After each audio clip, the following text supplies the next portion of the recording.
Ito ang Bombo Radio Philippines. Fully digitalized. Numero 1 sa balita, komentaryo, drama at serbisyo publiko. Bombo Radio Philippines. Bombo Radio Philippines. Ang inyong number 1 at most trusted radio network in the country. Basta Radio Bombo! Oras sa Bombo Radio Iloilo, Philippine Standard Time, 52 minutos na nakaligad sa takna sa alas 11. Welcome sa pagpangalagad sa Bombo na isod to diri sa DYFM Bombo Radio Iloilo, ang flagship stations on the number 1 and most trusted radio network kinakantri ang Bombo Radio Philippines.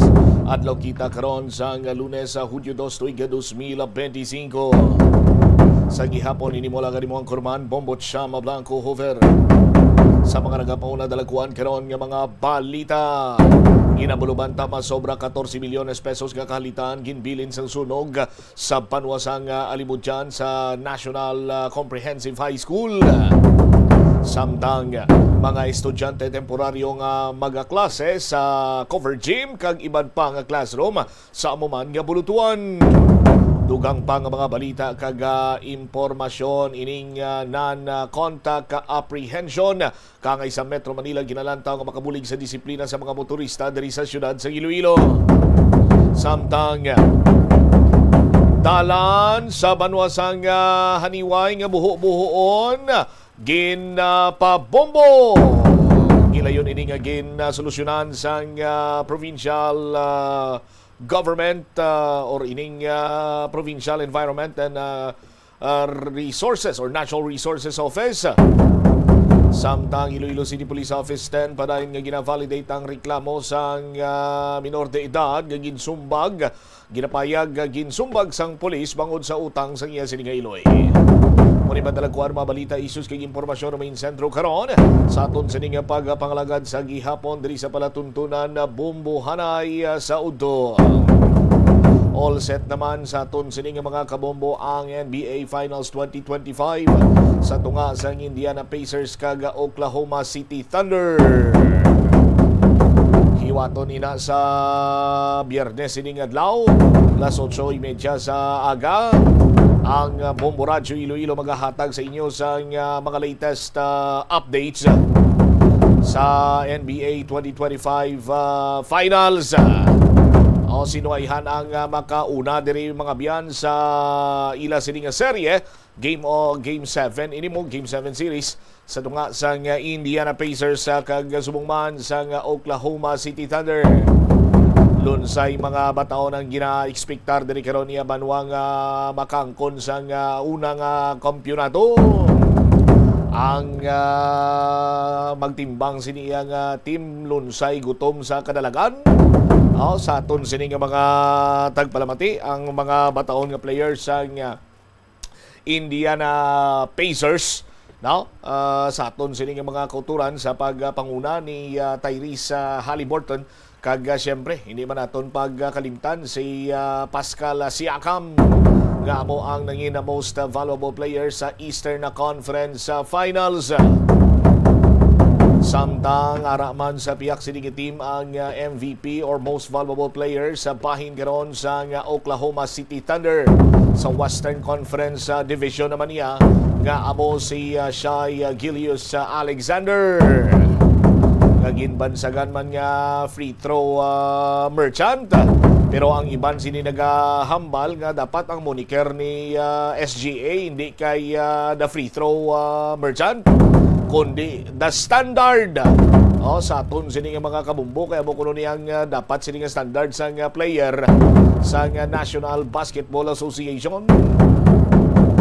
Sa aton sini nga mga kabumboti sinuayhan ang mangin madinalagon sa una sini nga panganay sang sa tunga sang Oklahoma City Thunder OKC kag sang Indiana Pacers. 56 minutos na ang nakaligad sa takna sining alas 11 driman sa palatuntunan na bombohanay sa Udo. Si Vice Presidenta Sara Duterte kumparar kumparar niya ining impeachment batog sa iya nga daw kasubong paglansang sa krus sa aton sini nga mga kauturan, tiging kumparar ni Vice President Sara Duterte nga crucifixion o kung ang paglansang sa krus sa nagahilapit sini iya nga paghiwat sa impeachment trial batok sa kay VP Sara. Ginhimo sa Vice Presidente niya sini nga statement nagikan pa dito iya sa The Hague, Netherlands, agod nga iya sini nga sa ulugon ang iya ika-47 nga kadlawan. Nagtambong man sa giparigayon sini nga rally ang iya sini nga amay, no, sa aton sini nga mga kabumbor nagtambong sa rally para sa iya sining amay nga si former President Rodrigo Duterte. Sunod pa sa kay VP Sara, sila niya ang impeachment trial ay isa ring anyo ng political persecution. Samtang nagapaliwanag o kung nagapathag ang Vice Presidente na may kantanan sa nauna sining statement niya nga luyag niya sang bloodbath o kung ining pagdanak or pagdanaw sang dugo sa iya siniyang impeachment trial. Tiambal sang Vice Presidente sila niya, tani ang paghangop nyo hindi man mangin literal siniyang magbinon anay magtiniruhay kami dito sa bahin sang Senate. Kunti, luyag lamang sini nga i-clear out ang iya sining pangalan, no, batok sa mga akusasyon, batok sini sa iya. Amo ni karon na mga biyan, balantayan man sa aton sini nga mga kabumbo ang impeachment trial batok sa kay VP Sara Duterte nga kung sanin sa nauna ganing sini nga mga impormasyon paiway nga kung tani subong ang nasambitan sini pagdigas ang or pagsugod na sang impeachment trial man o pagdigas ang mga akusasyon batok sa kay VP Sara. But ginapaiway ini ni Senate President Chis Escudero kay mas may labing dapat i-prioridad ikumparar sa sining impeachment trial. Ang iban nga mga balita kang impormasyon ninyo bantayan sa banayon naton nga pagpalayag diri sa Mamuanay sa Udto ang detalye sa mga nagapaunang mga balita lokal pagkatapos gid lamang sang Bombo Network News.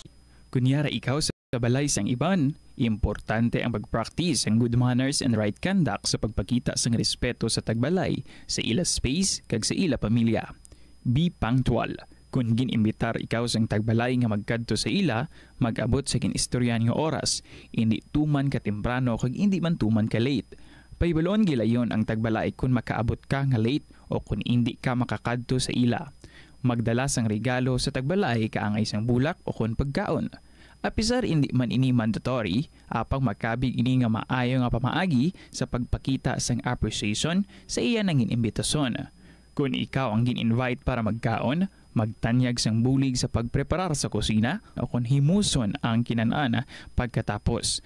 Mahimo ma-appreciate sang tagbalay ang imo willingness nga magbulig. Sundon ang house rules. Kung ang tagbalay ang mayara sang guidelines o kung preferences kaangay sa pag-ubas sang sapatos sa portahan, respetuhon ang nasambit nga pagsulundan. Maglisensya kung maggamit sang personal items, hindi mag-assume nga mahimo ka mga makagamit sang banyo, remote control o kung iban pa nga personal items nga wala sang permiso. Masami magpasalamat sa tagbalay sa pag-imbitar sa imo sa ila balay. Kung ikaw ang ginserbehan sang pagkaon o kung ilimnon, ipabutyag ang imo appreciation sa pagkaon. Simple nga thank you kag pagdayaw sang pagkaon ang makahatag sang smile sa tagbalay. General Nicolas Torre III ay formal nang nanumpa bilang bagong hepe ng pambansang pulisya. Si Pangulong Marcos meron namang mga hamon sa bagong pinuno ng pambansang pulisya. Ang impeachment rules na gagamitin laban kay Vice President Sara Duterte hindi na muna aamyandahan ayon yan kay Senate President Francis Chis Escudero. Mga kaso naman ng milyodosis ay naitala doon sa bahagi ng Siquijor. Ang Department of Health at Department of Agriculture agad na hong kumilos. At sa ating international news naman, firebomb attack sa Colorado, isang terror at hate crime ayon yan sa Federal Bureau of Investigation. Ang suspect naman sigaw ang Free Palestine bago gawin ang krimen. Samantala ang Russia at Ukraine muling mag-uusap para sa peace talks pero matumal ang pag-asa. Samantala, sa balitang palakasan, ang Pinoy pole vaulter at Olympian na si EJ Obiena nasungkit ang gold medal sa Asian Athletics Championship at abangan pa ang mga karagdagang update mamaya. At live nationwide via satellite, dumako na tayo sa mga detalye ng ating mga balita. Nagpakita ng simpatsya si Vice President Sara Duterte kay dating presidential spokesperson Attorney Harry Roque. Kaugnay ito ng inihaing motion ng Department of Justice na kansilahin na ang pasaporte ng naturang abogado. Ang nga kay Department of Justice Secretary Jesus Crispin Boying Rimulya, inihain noong Biyernes ang nasabing motion habang patuloy pa rin na tumatangging bumalik dito sa ating bansa si Attorney Harry Roque. Yan ay sa kabila ng inilabas na warrant of arrest ng korte sa lalawigan ng Pampanga para sa kasong qualified human trafficking. Pahayag ni Vice President Sara Duterte na naaawa ito kay Attorney Harry Roque at parang persecution itong ginagawa doon sa kanya dahil naman sa suporta sa panig ng mga Duterte. Narito ang bahagi ng pahayag ni Vice President Sara Duterte. Naawa ako kay Attorney Harry Roque dahil sa totoo lang, pakiramdam ko ay yung persecution sa kanya ay dahil sa pagpapakita niya ng suporta kay dating Pangulong Rodrigo Duterte and syempre sa tanggapan ng pangalawang Pangulo. No? At confident naman ako na sobrang galing na abogado ni Attorney Harry Roque na kaya sagutin kung ano man yung mga akusasyon, paratang or kahit ano man yung persecution na gagawin sa Bagian ng mga pahayag ni Vice President Sara Duterte. Samantala, nagbigay naman ng abiso ang pangalawang Pangulo kay Attorney Roque na mag-ingat dahil na rin sa hindi lang natatapos sa kanselasyon ng pasaporte ang hakbang na posibleng gawin o ipataw laban sa kanya. Samantala, ipinaliwanag naman ni Justice Secretary Jesus Crispin Rimulya na kung makansela man ang pasaporte ni Roque, magiging undocumented alien na ito. Ngunit depende pa rin ito kung tatanggapin ng the Netherlands ang kanyang hiling na political asylum. Kapag nabigo doon sa kanyang hirit na asylum, posibleng ipa-deport. Ito si Roque, pabalik na dito sa ating bansa. Kasama si Roque, mga kabombo at iba pang mga individual at yung si Cassandra Leong at mga personalidad na sinampahan ng Department of Justice ng kaso na qualified human trafficking dahil naman sa umano'y koneksyon sa operasyon ng Scam Hub na Lucky South 99 sa Porac, Pampanga. Batay nga sa investigasyon, hindi lamang abogado si Roque ng Whirlwind Corporation ang kumpanyang nagpa-upa ng lupa sa Lucky South 99, kundi kinakatawan din siya ng naturang POGO operator para naman sa ilan pang mga functions. Samantala, iginiit ni Senator Amy Marcos na wala nang patutunguhan ng impeachment laban kay Vice President Sara Duterte. Kasunod yan ang patuloy na pagkaantala ng proseso sa Senado. Ang pagbasa sana ng Articles of Impeachment mula sa Kamara ay nakakatakda ngayong araw, Hunyo 2, ngunit iniurong ito sa Hunyo 11. Ayon kay Senate President Francis Chis Escudero, uunahin na Senado ang mahahalagang panukalang batas ng administrasyon bago ang sine-de-adjournment sa Hunyo 14. Tigilan na ang pagpuna ng pampulitikang impeachment na yan. Pero sa kabilang banda, bakit inuurong yung impeachment? Tanggapin ninyo, talo na ang impeachment. Yun lang yun. Kahit ngayon, kahit sa Hulyo pa, Pahayag ni Senator Amy Marcos. Samantala, nagbabala rin si incoming Senator Rodante Marcoleta, ang kaalyado ni Duterte, na walang mangyayaring pagpapatalsik kay Vice President Sara Duterte. Narito pakinggan natin ang bahagi ng pahayag ni Rodante Marcoleta. Lintik lang ang walang ganti. Kumanda sila. Ayaw niyong tumigil. Kurbahan natin. They will not be able to remove the Vice President. Itaga mo sa bato yan. Itaga nyo sa bato yan. Walang mangyayari. The Vice President will stay as Vice President. Si incoming Senator Rodante Marcoleta, ayon sa mga kaalyado ng Vice Presidente, halatang politikal ang motibo ng impeachment at wala raw sapat na basihan para ituloy ito. Parehong magsisilbing Senator Judges sina Senator Amy Marcos at Rodante Marcoleta sa impeachment trial sakaling matuloy ang proseso. Samantala, tungo muna tayo dyan sa Palasyo, Malacanang dahil si Pangulong Ferdinand Bongbong Marcos Jr. ay sinasabing mahalaga ang refleeting para naman sa National Irrigation Administration. Yan ay tungkol dun sa food security program ng ating bansa. Halos 800 million pesos na mga kagamitan ay kanilang ipapamahagi. Alamin natin ang mga update mula kay Bombo Anali Soberano. Binigyang diin ni Pangulong Ferdinand Marcos Jr. ang kahalagahan sa refleeting program ng National Irrigation Administration, lalo na sa panahon ngayon na mabigat ang pagsubok na kinakaharap ng ating mga magsasaka dahil sa climate change. Dahil hindi din malaman kung ano ang dry season at wet season dahil sa pagbago-bagong panahon. Naniniwala ang Pangulo na importante ang programa upang makamit ang food security sa bansa. Giit ng Presidente, kapag maayos ang irigasyon, mas malaki ang ani, ganda ang kalidad ng mga produkto at mas mataas ang kita ng ating mga magsasaka. Kumpiyansa din ang Presidente na sa tulong ng mga sasakyan gaya ng backhoe, dump trucks, excavators, mas bibilis na ang pagsasaayos ng mga nasirang irigasyon at ang pagpapatayo ng mga bagong proyektong patubig, kaya siguradong may maasahang patubig ang ating mga magsasaka. Dahil dito, inatasan ng Pangulo ang National Irrigation Administration na agad aksyonan kung may mga problema sa irigasyon at huwag nang hintayin pa ang mga magsasaka ang dudulog sa kanila. Aabot naman sa halos 800 million pisong halaga ng iba't ibang operations and maintenance equipment ang na-turn over sa field offices ng NIA sa buong bansa. Bahagi ito ng third tranche ng NIA refleeting program na kinabibilangan ng 229 units na mga bagong excavators, trailer trucks, dumpers at iba pang mga heavy equipment.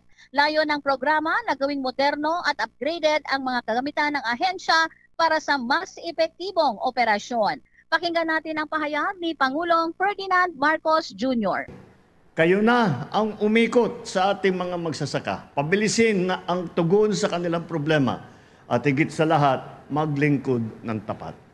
Huwag natin sasayangin ang tiwalang pinagkaloob sa atin ng taong bayan. Para naman sa ating mga magsasaka, hindi namin matutumbasan ang inyong naging sakripisyo. Ngunit sa bawat programa na aming ginagawa para sa inyo, naway madama ninyo ang aming pagsuporta at pagpapahalaga sa lahat ng ating mga magsasaka.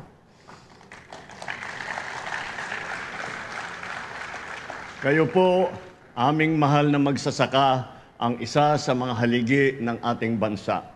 Kayo ang bumubuhay sa sambayan ng Pilipino. Dama at batid po namin ang inyong hirap at sakripisyo. Ika nga, magtanim ay hindi biro. Kahit may mga makinarya, kailangan pa rin ng magsisipag ng kamay at matitibay na puso. Si Pangulong Ferdinand Marcos Jr. Mula sa Malacanang, Bombo Anali Montaño Soberano nag-uulat para sa number 1 and most trusted radio network in the country, Bombo Radio Philippines, Basta Radio, Bombo. Samantala, pinaburahan ng mga grupo ng mga manggagawa ang desisyon ni Pangulong Ferdinand Marcos Jr. na ipagpaliban muna ang pagsasaayos ng EDSA. Ayon kay Federation of Free Workers President Attorney Sonny Matula na mahalaga talaga na pag-aralang mabuti ang magiging epekto nito kapag sinimulan na ang pagsasaayos ng EDSA. Mahalaga na makahanap muna ang mga otoridad ng magandang daanan para magamit ng mga motorista at mga manggagawa na maapektuhan nitong nasabing EDSA rehabilitation.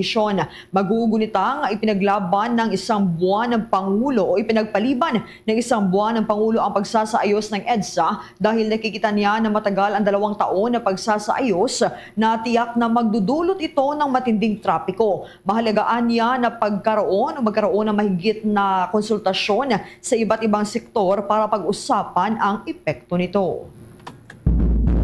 Sa mga karagdagan pa nating balita, naaresto ng mga otoridad dyan sa lalawigan ng Pampanga ang isa na naman sa mga pinaghihinalaan at co-accused ni Attorney Harry Roque at Cassandra Leong para sa kasong qualified human trafficking.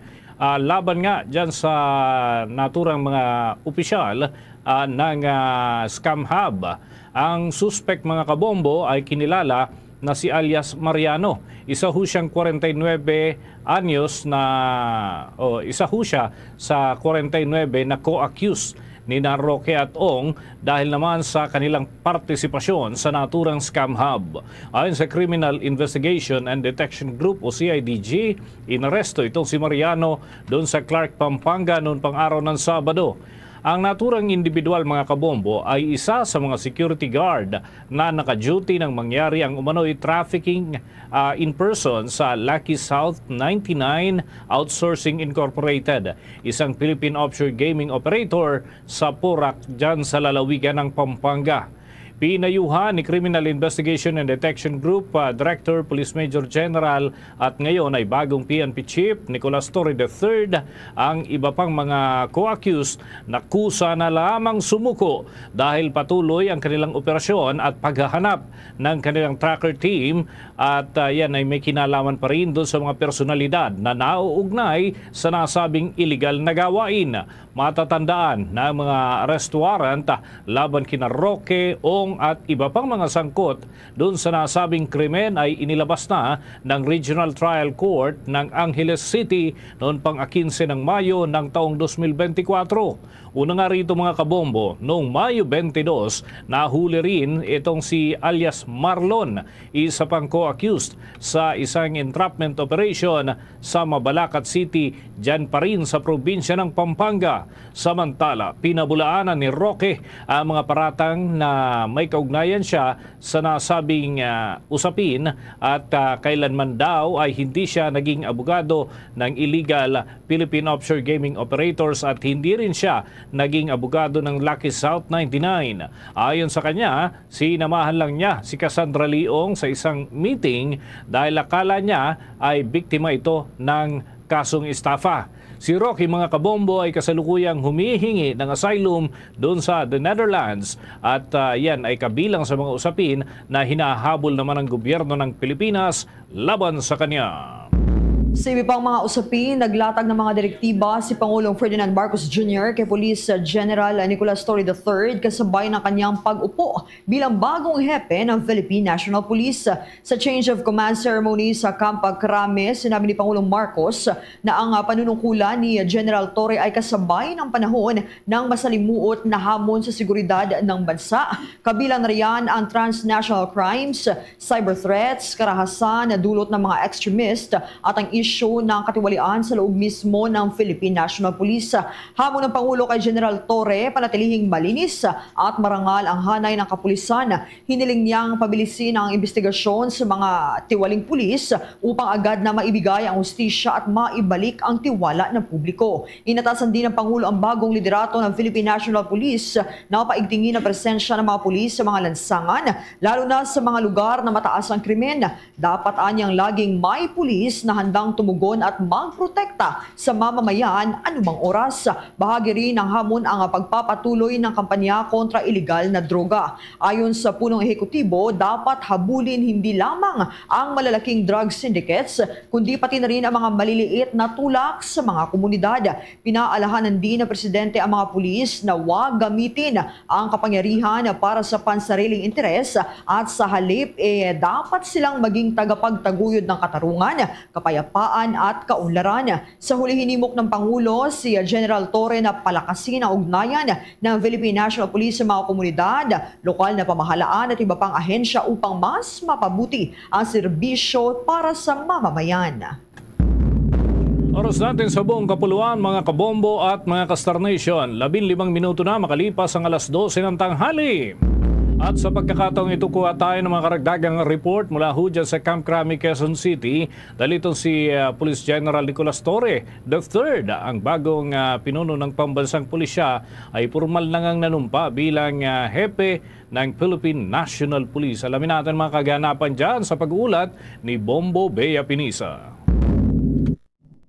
Formal nang nanumpa si Police General Nicolas Torre III bilang bagong hepe ng Philippine National Police sa pangunguna ni Pangulong Ferdinand Marcos Jr. na siya ring nanguna sa naging outgoing ceremony para kay former PNP Chief Police General Romel Francisco Marbil. Sa naging mga naunang pahayag ng bagong hepe, nagpasalamat siya sa Pangulo para sa tiwalang ibinigay nito sa kanya para maging bagong leader ng pambansang pulisya. Anya hindi niya sasayangin na naging tiwalang ito ng Pangulo, kaya naman sa ilalim ng kanyang liderato, sisiguraduhin niya na hindi na kailangan pa ng mga endorsements at ang lahat anya ng pagtatalaga ay nakabase na lamang sa mga achievements ng mga kapulisan at kung sino lamang ang mga karapat-dapat na mabibigyan ng pagkakataon para sa mga promosyon, at binigyan din rin na hindi sapat ang pogi points para makatanggap ng appointment sa ilalim ng kanyang pagiging hepe. Hinamon din niya ang kanilang hanay na maging maingay at mas maging maingay kaysa sa kanya, hindi lamang sa mga salita kung hindi pati na rin sa kanilang gawa. Dapat na nakikitaan niya ng publiko ang kanilang mga nagiging trabaho at pagsunod sa kanilang sinumpaang mandato upang masiguro na makikilala ang kanilang mga nagiging pakikiisa. Kaugnay yan, pakinggan natin ang mga bahagi na pahayag ng bagong PNP Chief na si Police General Nicolas Torre III. Real talk lamang. No need for endorsements under my leadership. Appointments will be based solely on merit and only the most competent will be entrusted with the right positions in the right places. Deliver excellence in your police work. File affidavits, execute warrants, bring criminals to justice, raise your hands in front of judges and fiscals, and provide evidence against these criminals to support their conviction. And you will be recognized and rewarded. Of course, I have to reiterate that all of these actions must be done within the ambit of the law, evidence-based and rights-respecting. I challenge each and every member of the PNP to be louder than me, not only in words, but also in action. When you're doing extraordinary things for the people, you deserve to be heard and recognized. Samantala, masaya namang na-turn over ni former PNP Chief Police General Romel Francisco Marbil ang kanyang liderato kay Torre bilang bagong hepe ng organisasyon. Kumpiyansa rin ng dating hepe na mapaglilingkurang mabuti at mapagpapatuloy na makilala ang kanilang hanay sa ilalim ng kanyang pamumuno. Binigyan din rin ni Marbil na taas noon niyang ipinagmamalaki na masarap sa kanyang pakiramdam na iiwanan niya ang Philippine National Police ng maayos at ng mayroong respeto at tiwala ang publiko sa integridad ng kanilang hanay. Kaugnay ngayon, pakinggan natin muli ang tinig ng dating hepe ng Philippine National Police, si Police General Romel Francisco Marbil. As I turn over the duties and responsibility of heading this organization to General Nicolas Torre III, I do so with confidence and optimism. He is a proactive, hardworking, and dedicated leader, and I'm certain that the Philippine National Police will continue to thrive under his command. General Torre, congratulations. I wish you all the best as you take on this immense responsibility. The men and women of the Philippine National Police will continue to be your greatest strength as they have been mine.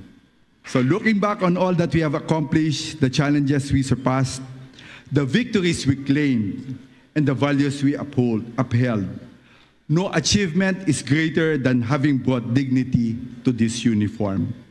Taas noo ko pong ipagmamalaki na masarap iwanan ang serbisyo na maayos ang organisasyon at may respeto at tiwala ang tao sa pambansang kapulisahan. Samantala, nagbigay naman ng panibagong hamon si Pangulong Ferdinand Marcos Jr. sa bagong hepe na panatilihing malinis at marangal ang hanay ng PNP sa ilalim ng kanyang pamumuno. Mas mabilis na aksyon at magresolba rin ang nais ng Pangulo sa mga kaso para sa mabilisang investigasyon at makapagbigay rin ng hustisya sa publiko.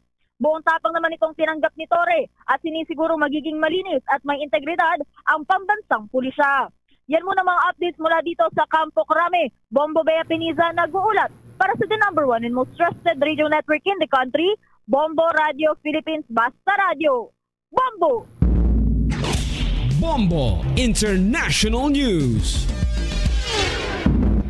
6 ang sugatan kabilang ang matatanda matapos pasabugan ng firebomb sa isang pagtitipon sa Boulder, Colorado noong linggo habang ginugunita ang mga Israeli hostages sa Gaza. Ayon sa Federal Bureau of Investigation, sumigaw muna ng Free Palestine ang suspect na si Mohammed Suleiman, 45 anyos, bago inihagis sa mga explosive devices.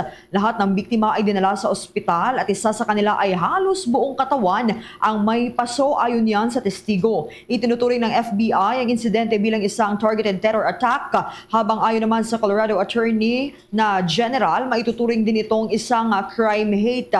Hawak na ng pulisya si Suleiman at wala raw ibang sangkot.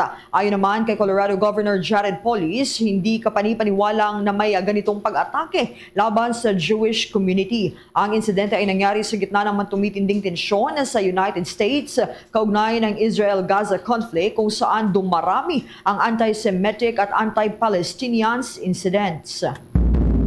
Sa iba pang balita sa ibayong dagat, magkikita muli ang delegasyon ng Russia at Ukraine ngayong Lunes sa Istanbul para sa panibagong peace talks, pero nananatiling mababa ang pag-asa sa magiging resulta nito. Kinumpirma ng Kiev na lalahok sila habang sinabi ni Russian Sergey Lavrov na doon nila ihaharap ang memorandum ng Russia. Ngunit ayon naman kay Ukrainian President Volodymyr Zelensky, hindi pa rin nagsusumite ng konkretong ceasefire plan ang Moscow at tinawag niya itong isa na namang panlilinlang. Habang naghahanda sa pag-uusap, inilunsad ng Ukraine ang sabay-sabay na drone strikes sa 4 na Russian air bases, ang pinakamalaki mula nang magsimula ang digmaan. Patuloy pa rin ang matigas na paninindigan ng Russia kabilang ang pag-iit na alisin ang ugat ng sigalot, mga kondisyong tinanggihan na ng Ukraine dahil tila kapitulasyon na ito. Ayon naman kay Zelensky, walang saysay ang pulong kung walang malinaw at seryosong agenda. Oras natin mga kabombo, sa buong kapuluan, ganap ng 22 minuto makalipas ang alas 12 ng tanghali. Karagdagan pa sa mga balitang ating tinutugay-gayan at ang ating news team. Itong online travel agency, kinasuhan po ng Department of Transportation at ng Civil Aeronautics Board dahil overpriced ang airfare na kanilang sinisingil. Yung ahensya naman ay hinimok ang publiko na mismong airline companies bumili ng ticket at huwag dun sa mga hindi tiyak na ticketing office ng ilanhong mga individual na nagsasagawa ng illegal na operasyon. Alamin natin ang mga update nito upang tayo'y makapag-ingat din. Balita mula kay Bombo Isa Cotoner. Kinasuhan ng Department of Transportation kasama ang Civil Aeronautics Board ang isang online travel agency na nagbebenta umano ng overpriced na plane tickets. Ayon kay Department of Transportation Secretary Vince Dizon, natanggap nila naturang report kung saan ang isang one-way ticket mula Tacloban papuntang Manila ay nagkakahalaga na mahigit 40,000. Anya, kung ikukumpara ito sa nasa 12,000 lamang na binibenta sa mga airlines, malaki ang naging patong ng online travel agency. Kaugnay nito, agara naman naglabas ang Civil Aeronautics Board ng cease and desist order o ang pagpapahinto ng pagbenta ng online travel agency ng airline tickets dahil ang mga presyo ay lumagpas sa aprobadong fare structures. Samantala, inutusan na rin ng departamento ang Philippine National Police Cybercrime na i-take down ang site ng online travel agency at nakikipag-ugnayan na rin sila sa Department of Information and Communications Technology para tulungan din sila pagdating sa website. Ayon kay Dizon, sunod na nilang ifa-file ang criminal economic sabotage case laban sa online travel agency. Dagdag pa niya, inutusan na rin nila ang Civil Aeronautics Board na imbestigahan ang iba pang online platforms na pinaghihinalang nananamantala sa sobrang singil sa mga plane tickets. Hindi lamang sa Tacloban, kundi pati na rin sa iba pang destinasyon. Nilinaw naman ni Dizon na walang kinalaman ng multinational airline na kaparehas nila ng pangalan sa isyong kinasasangkutan ng online travel booking platform. The PNP to take it down, PNP Cybercrime to take down this website today. And I have also asked, apart from the cease and desist order issued by CAB last May 26, I've also asked the CAB and the DOTR aviation group led by Captain Jim C. Jonkar, Undersecretary for Aviation, to immediately file economic sabotage, a criminal economic sabotage case against AirAsia Move. Because this is really economic sabotage. And CAB, I've also instructed CAB to investigate other online platforms that are doing the same thing, not just for Tacloban, but for other destinations as well. Hinimok din ni Dizon ang publiko na dumiretso ng mag-book ng plane tickets sa airline companies dahil regulated ang kanilang mga fare structure kaya siguradong hindi magpapatong ng mataas sa plane tickets. Nagbabala rin siya sa mga gagawa pa ng mga ito. Anya, kakasuhan nila ang sino mang nananamantala sa mga mamamayan. We are in the right here. So, like I said, pwede naman silang mag-question. Pwede silang mag-argue sa korte. Pero, hindi pwede yan. Hindi tayo papayag na may mga biktima pa dyan ulit. At sa mga kababayan pala natin, no? Huwag ko kayong bibigyan sa mga dyan sa AirAsia Move It na yan. Bumili ko kayo, diretso lang ako sa PAL. O kaya sa Cebu Pacific. Huwag ko kayong bibigyan sa mga lokong to. No? Because kitang-kita nyo naman, yung presyo ng PAL, 12,000 eh. Siya, binibenta niya 40,000 eh. Diba? Mahigit times 3 yun eh. Diba? So, ano talaga to, no? Talagang loko tong website na to. Mula sa Department of Transportation Office lungsod ng San Juan para sa Bombo Network News. Bombo East sa Cotoner nagulat para sa #1 and most trusted radio network in the country, Bombo Radio Philippines. Basta radyo, Bombo! Sa iba pang balita mga kabombo at Star Nation, agad na kumilos sa Department of Health at Department of Agriculture kaugnay na mga kasong naitalang milyoy doses sa lalawigan ng Siquijor. Unang pinaghinalaan ng glanders disease ang naturang sakit, ngunit kinumpirma ng Department of Health na milyoy doses ito. Isang delikadong sakit na maaring tumama sa parehong tao at hayop, dulot yan ng bakterya. Karaniwang matatagpuan ang milyoy doses sa mga tropikal na bansa, gaya ng sa Pilipinas. Nakukuha ito sa paglanghap ng maruming hangin, pag-inom ng kontaminadong tubig o sakit o pagkakadikit sa lupa. Sa ngayon, wala pang bakuna laban sa sakit na ito. Dahil dito pinayuhan ng mga otoridad ang mga nag-aalaga ng hayop na istriktong ipatupad ang mga panuntunang pangkalinisan sa kanilang mga sakahan. Binigyan din ang pagsunod sa mga regulasyon at ordinansa kaugnay ng pagbiyahe ng mga hayop upang maiwasan ang pangkalat ng sakit. Naghatid na yan sa atin sa oras na 28 minuto na makalipas ang alas 12 ng tanghali. Mananatili sa Pilipinas ang Russian vlogger na si Vitaly Durovetsky. Yan ay upang pagdusahan niya yung kanyang kinakarap na hatol matapos na akusahan ng pambabastos doon sa mga Pinoy para naman sa online content na inilalabas nito sa kanyang mga social media accounts. Yan ay ayon kay Department of Interior and Local Government Secretary John Vic Rimulya nitong araw ng Linggo. At haharap nga itong si Durovetsky sa 3 kaso ng unjust vexation at maaaring makulong ng 3 buwan hanggang 1 taon. Hindi siya i-deport dahil parehong tumanggi yung Russia at kahit na ang Estados Unidos na tanggapin ang naturang vlogger na kanilang mamamayan. Ayon kay Rimulya, sumulat pa ang naturang vlogger upang humiling na ibasura ang kanyang kasong kinakaharap dahil sa umano'y mental health issues na kanyang kinakaharap ngayon. Kapag napatunayang guilty, maaari siyang makulong ng hanggang 18 buwan sa Bureau of Jail Management and Penology Facilities. Nauna nang kinundi na ni Pangulong Ferdinand Bongbong Marcos Jr. ang mga aksyon na ginagawa ng naturang Russian blogger at sinabing hindi ito katanggap-tanggap bilang entertainment. Naaresto nga itong si Durovetsky noon pang Abril 3 ng taong kasalukuyan dahil naman sa patong-patong na mga paglabag. Samantalang impeachment rules na gagamitin laban kay Vice President Sara Duterte hindi na aamyendahan ayon yan kay Senate President Francis Chis Escudero. Alamin natin ang mga detalye sa pag-uulat ni Bombo J.C. Galvez. Kinumpirma ni Senate President Francis Chis Escudero na hindi na babaguhin ang rules na gagamitin para sa nakambang impeachment trial laban kay Vice President Sara Duterte. Sa pulong balitaan, sinabi ni Escudero, kung ano man ang umiiral na rules sa rules of court ay hindi na amyendahan dahil tiyak ang senador na kapag binago ito ay mayroong magrereklamo o magke-question. Narito pakinggan natin ang paunang pahayag ni Senate President Francis Chis Escudero. Hindi na namin babaguhin na nga yung rules dahil nga, kung maalala nyo, siguro mga ilang buwan na ang nakakalipas na sinabi ko, may mga panukalang baguhin yung rules pero sa dulo, maliban na lang nga, ulitin ko, kung ang plenaryo ay magde-decide otherwise, hindi na lang kami magbabago ng rules dahil baka sabihin pinapalitan pa namin to in the middle of the game. So kung ano man yung mga nakatakdang rules sa rules of court ngayon na suppletorily applicable, yun na lamang yun.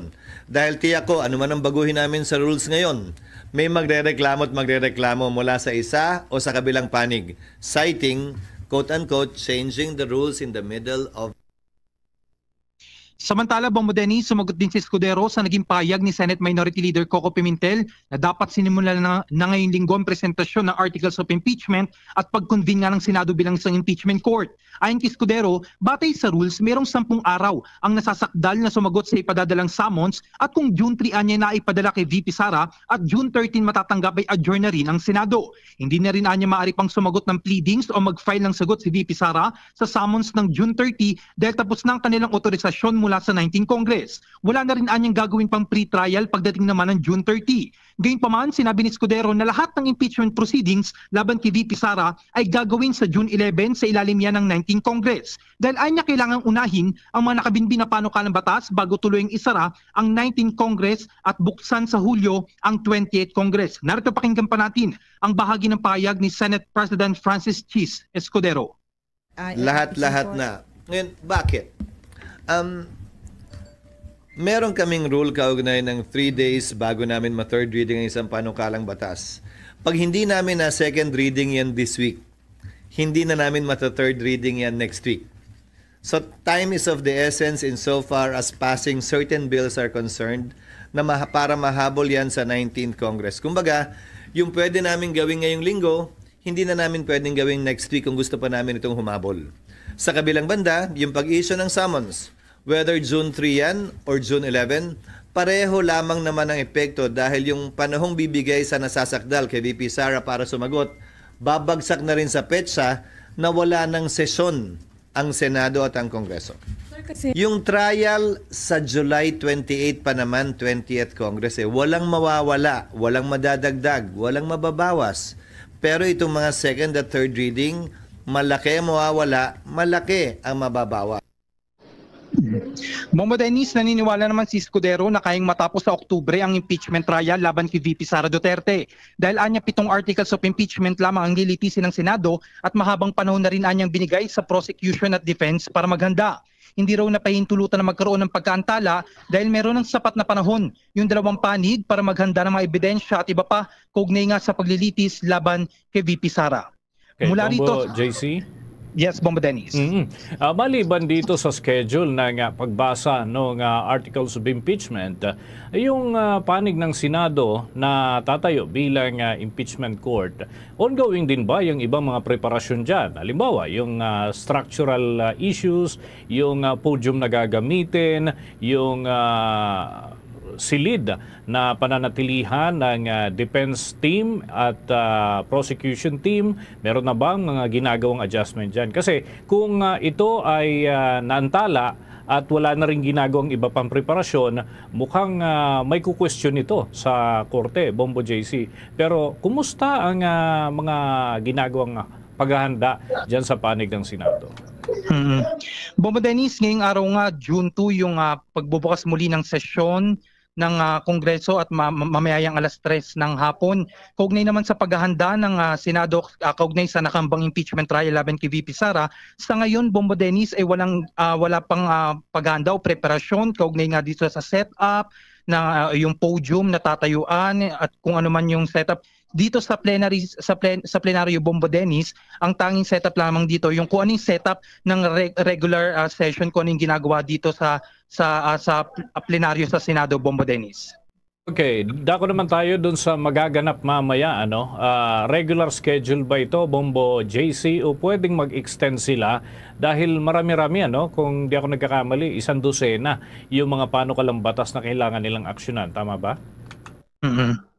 Tama ka rin, Bombo Dennis. Una na nga sinabi ni Senate President Francis Escudero na dahil iniurong nga itong pagbasa o presentasyon ng articles of impeachment laban kay VP Sara at gayon din yung pag-convene bilang isang impeachment court, ay uunahin nga muna itong mga nakabinbin na priority measures bago nga magsara itong 19th Congress at buksan muli buksan yung 28th Congress pagpasok naman sa Hulyo. So ngayon, yung schedule ay regular at antabayanan din natin, Bombo Dennis, kung posibleng mabuksan sa plenaryo itong ang pag-question ni Senate Minority Leader Coco Pimentel kaugnay nga sa pag-urong sa June 11 na sa halip na June 3 o ngayong linggo yung pag-convene at presentasyon ng articles of impeachment. Bombo Dennis. Okay, with that, maraming salamat, Bombo JC.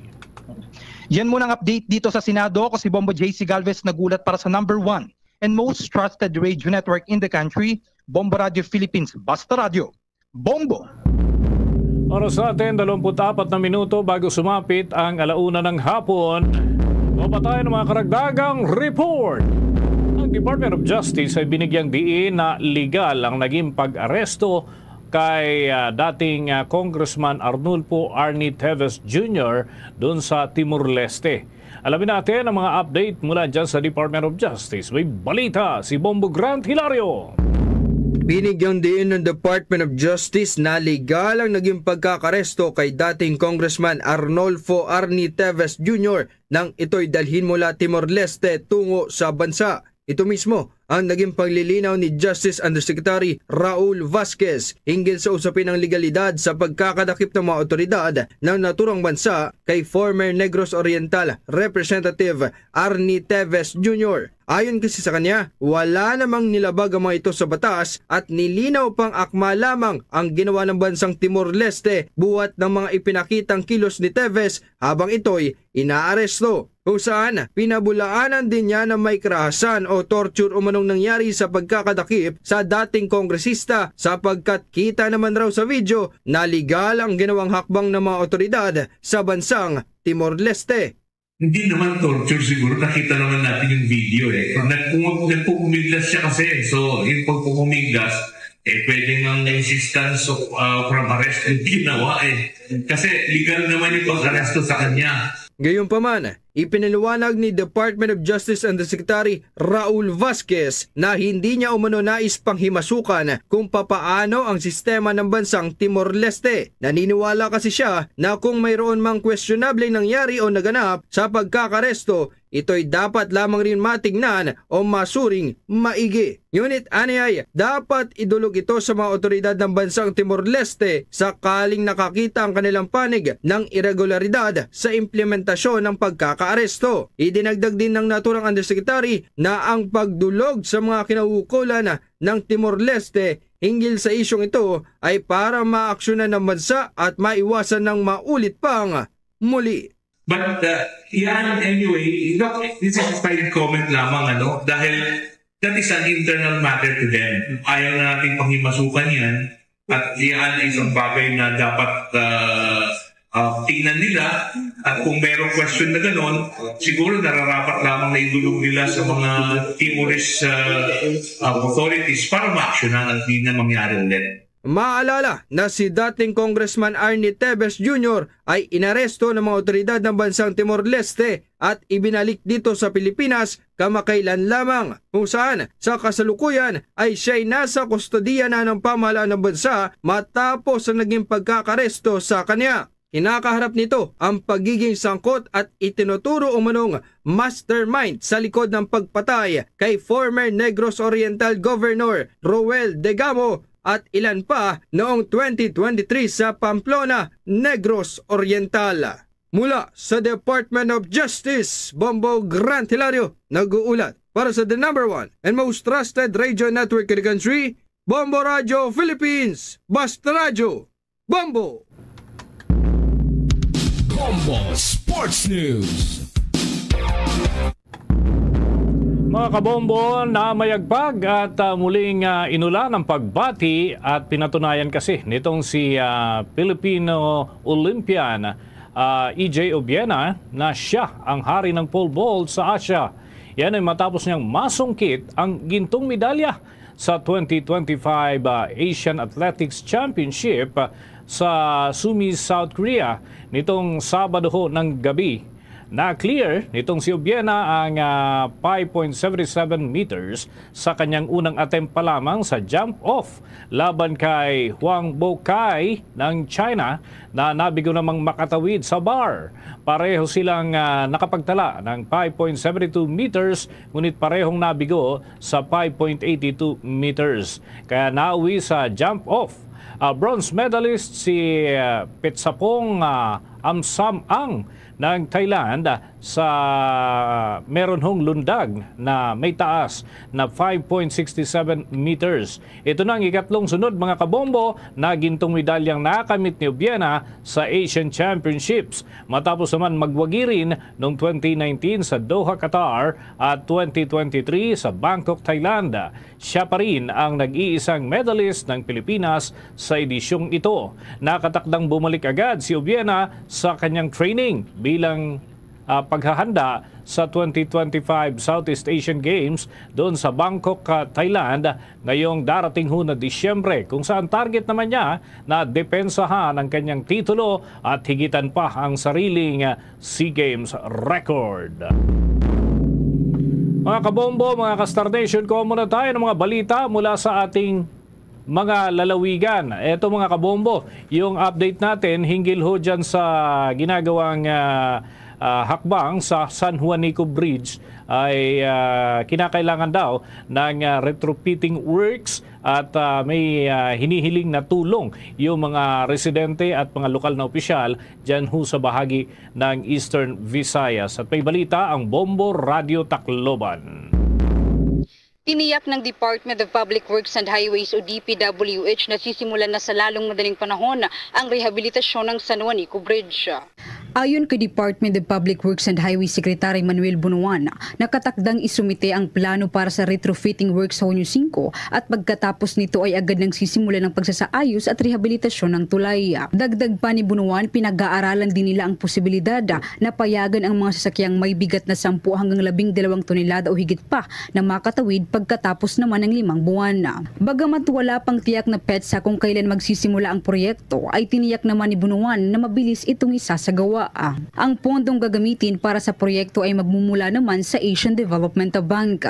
Samantala, ipinauubaya naman ng DPWH sa lokal na pamahalaan ng Tacloban City ang pagpapatupad ng mga restriksyon ay kaugnay naman sa umiiral na state of emergency sa lungsod. Matatandaang noong kalagitnaan ng Mayo matapos ang halalan, ipinatupad ang paghihigpit sa pagdaan ng mga sasakyan sa San Juanico Bridge dahil sa natuklasang pinsala sa ilalim ng tulay na maaari namang magdulot ng panganib lalo na sa mga sasakyang may bigat na higit 3 metrikong tonelada. Request of Samarin Leyte to expedite yung rehabilitation. Yung po namin dito is whatever we can do actually to increase the load limit anywhere between 10 to 12 tons. That's good enough for the time being until the new bridge will be.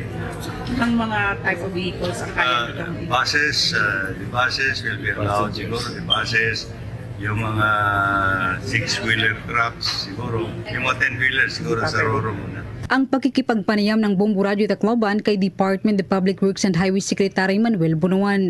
At yan ang ulat mula dito sa impila ng Bombo Radio Tacloban. Ito si Bombo Sheila Ensh.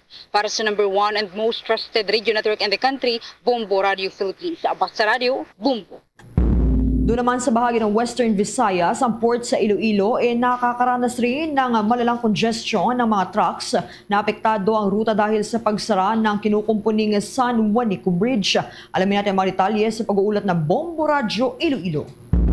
Ipinahayag ng Philippine Coast Guard na ang pagdami ng mga truck sa roll-on roll-off port sa Dumangas, Iloilo ay may kaugnayan sa isinasagawang repair at rehabilitasyon ng San Juanico Bridge sa Leyte. Sa panayam ng Bombo Radio Iloilo kay Lieutenant Junior Grade Danilo Nicdao, ang commander ng PCG Dumangas Substation, sinabi nitong halos 2 linggo nang mabigat ang daloy ng mga sasakyan sa lugar dulot ng pagbabago ng ruta ng mga trucking services. Ayon kay Nicdao, ang ilan sa mga truck ay nagmumula pa sa Luzon at dumaraan ng Panay bago makarating sa Leyte.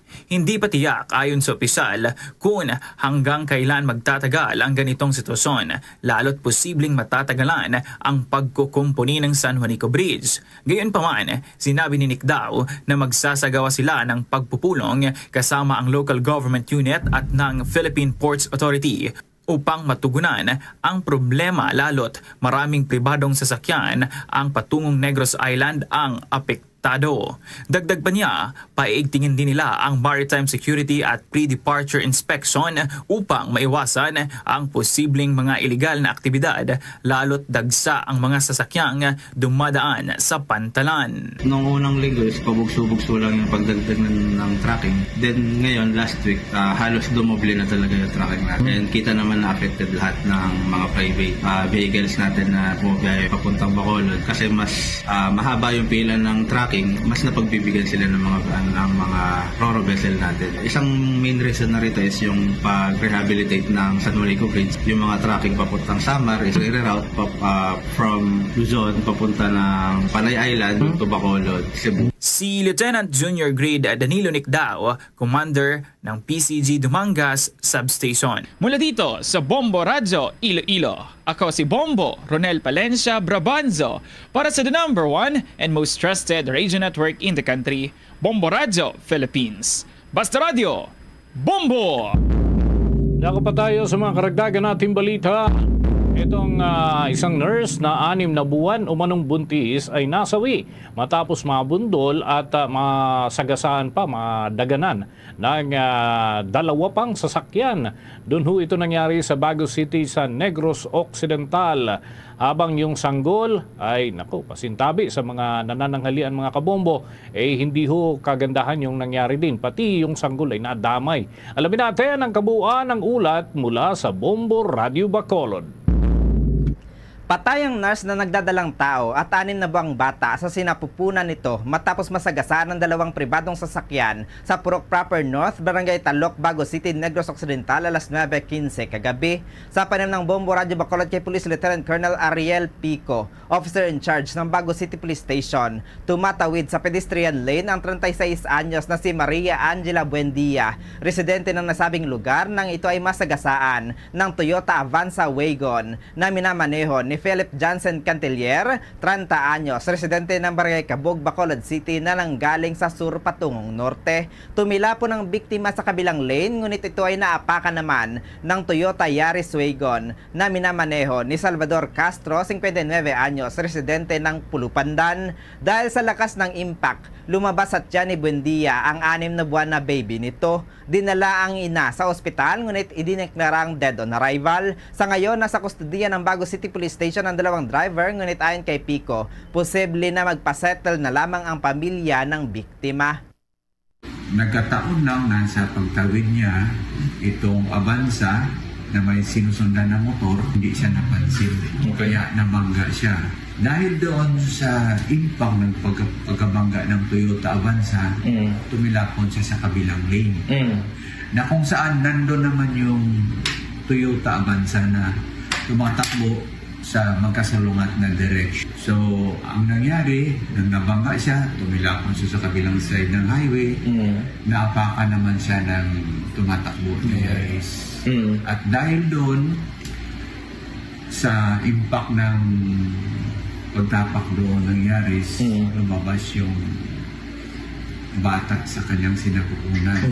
Mula rito sa lalawigan ng Negros Occidental, para sa Bombo Network News, ito si Bombo Zaldiforo II para sa #1 and most trusted radio network in the country, Bombo Radio Philippines. Basta Radio, Bombo! Nungkot naman ng Federation of Free Farmers na naging pahayag ng Department of Agriculture sa pagpapanatili nitong taripa na 15% sa dating 35%. Alamin natin ang mga detalye sa pag-uulat ng Bombo Radio Dagupan. Ikinalungkot ng Federation of Free Farmers ang naging pahayag ni Department of Agriculture Secretary Francisco Chu Laurel Jr. sa pagpapanatili ng taripa ng 15% na dating 35%. Sa naging panayam ng Bombo Radyo Dagupan kay Leonardo Montemayor, ang chairman ng Federation of Free Farmers, ito'y dahil hindi na aniya inasahan na mismong ang kalihim ang magsasabi sa pahayag na inakala nilang manggagaling sana sa economic manager. Bagamat kasi aniya inamin din ng kinatawan ng National Economic and Development Authority UNEDA ng isang epekto ng Executive Order No. 62 noong Hulyo taong 2024 ay nagdulot ng malaking pagbaba sa presyo ng palay na ang reduction sa palay price ay nasa 17%. Nakikitaan pa rin ito aniya na hanggang sa ngayon ay walang nakikitang connection sa pananatili ng 15% na taripa sa imported rice ang 20 pesos per kilo na bigas. Ani Montemayor, masyadong bumagsak ang presyo ng palay sa 32 areas sa bansa. Kung kaya't, kung ang pag-uusapan din ay ang ginagawang hakbang ng pamahalaan sa pagsugpo ng mga pananamantala ng traders, binigyan din nito na ang kakulangan ng responsibilidad ng pamahalaan ang nakikita. Aniya, dapat ay hindi na sinasabay ng pamahalaan ang importasyon ng palay kapag anihan na ng mga lokal na magsasaka. Dapat din aniya ay aminin ng National Food Authority na nagkulang sila dahil hindi nila inasikaso ang inventory management sa kanilang bodega.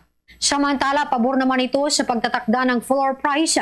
Ngunit dapat ay ilatag muna aniya kung paano i-implementa at isa sa katuparan ang mga ito. Yung 20 pesos per kilo na bigas, yan po ay pagpapatuloy pa ng gobyerno irrespective of the tariff rates na ipinapataw po sa imported na bigas. Kung bumagsak ang presyo po ng palay, kung hindi buong Pilipinas po, yan ang po ang iniulat ng mga magsasaka natin. At yan din po ang pinarating po namin sa Department of Agriculture as early po as March of 2025. Kaya nagkataka rin po kami kung bakit ngayon lang o during the past week or so, nagkaroon po ng announcement na pinaimbestiga po ngayon ng Department of Agriculture at saka ng National Food Authority itong 32 areas. Para sa Bombo Network News, mula rito sa Bombo Radyo Dagupan, Bombo Mayra Reside nag-uulat para sa #1 and most trusted radio network in the country, Bombo Radyo Philippines. Basta Radyo, Bombo! Sa iba pa nating balita, mga kabombo, aktibong barangay Kagawad naman nahuli sa drug buy-bust operation doon sa Coronadal City. Nasampahan na ito ng kaso.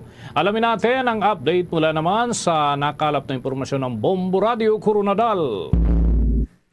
Sinampahan na ng kaso ang isang aktibong barangay Kagawad kasamang isang individual na nahuli sa drug buy-bust operation sa Purok Ramos, Barangay Santa Cruz, siyudad ng Coronadal. Kinilala ng mga otoridad ang mga suspect na sina Jovi Jimenez na sa legal na edad, isang aktibong kagawad ng Barangay Santa Cruz sa siyudad ng Coronadal at isang alias Bibe, 47 anyos at residente rin ng nasabing lugar. Napagalamang ang target lamang sana ng naturang operasyon ay ang street-level individual na si alias Bebe nang ikinagulat ng mga rumespondeng barangay council ng Santa Cruz na nandoon at nahuli ang nasabing barangay Kagawad. Sa karagdagan, na-recover sa dalawa ang 3 pakete ng shabu, mga marked money at iba pang ebidensya. Halos hindi naman makapaniwala si Kagawad Venus Aroso ng barangay Santa Cruz na makita ang kasamahan sa konseho na mayroon pala itong koneksyon sa illegal na droga. Sa paglalarawan ni Aroso kay Jimenez, aktibo naman ito sa mga sesyon ng barangay kaya't lahat sila ay nagula. Sa ngayon, nasa kustodiya pa rin ng mga otoridad si Jimenez at ang kasamahan nito. Magsasagawa naman ng pagtitipon ang Barangay Council ng Santa Cruz upang pag-usapan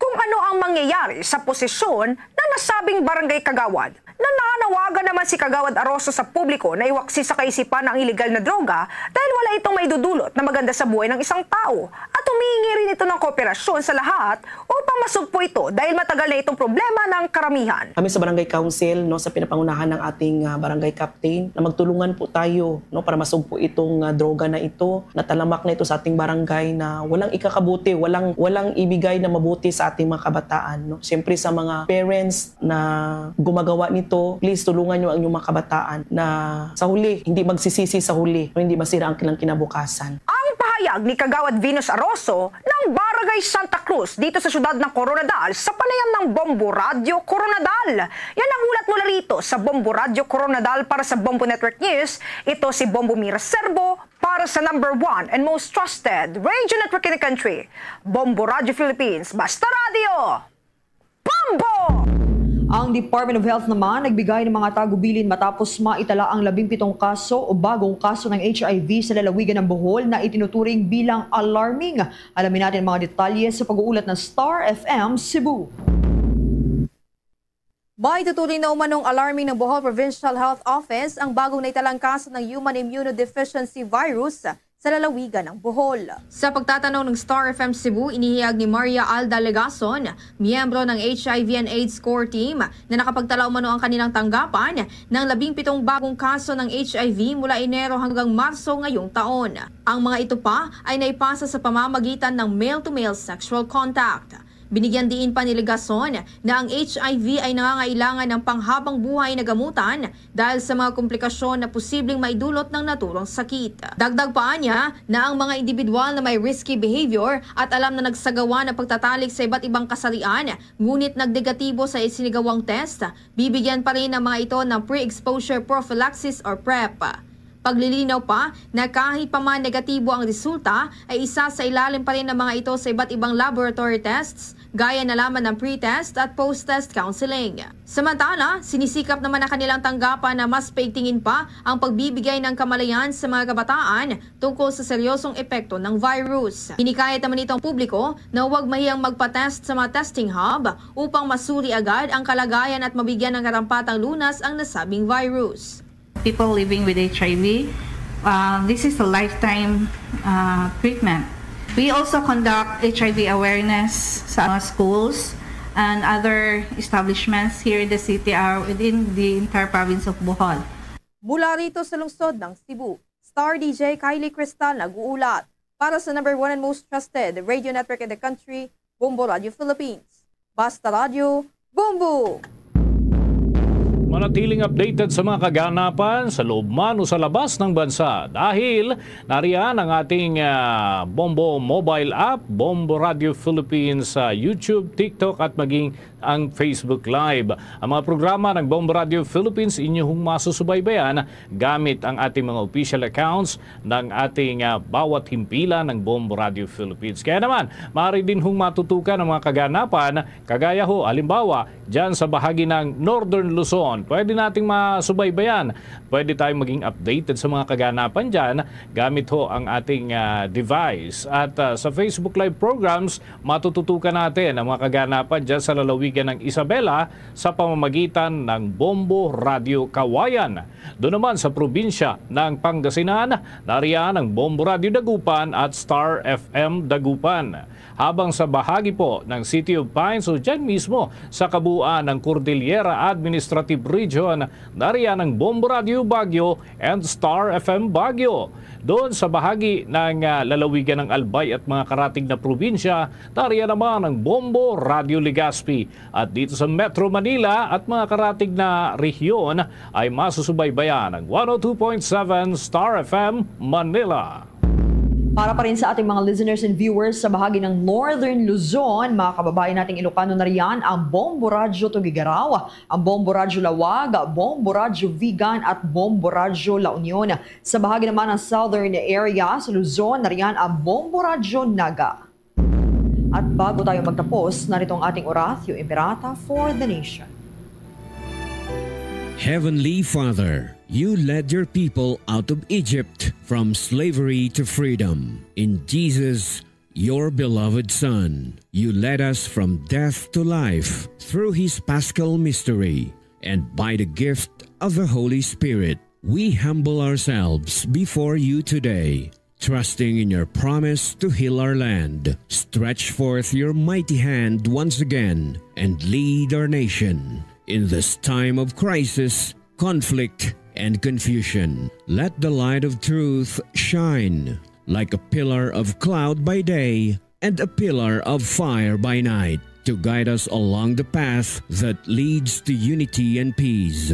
Make justice gush forth like water from the rock, quenching the thirst of victims, cleansing wounds, and opening the way to healing and reconciliation. As you fed your people with manna in the wilderness, satisfy our hunger for righteousness, that we may cease to crave for power, wealth, and selfish gain. Soften hearts, hardened like Pharaoh's, and open eyes blinded by greed, that our love for our country may triumph over all political loyalties and personal interests, and we may learn to see each other not as allies or enemies, but as we truly are brothers and sisters all. May this Jubilee year inspire us to journey together as one people. Let this be our Passover, from lies to truth, from cowardice to courage, from injustice to righteousness, from division to unity, from despair to hope, from selfishness to love.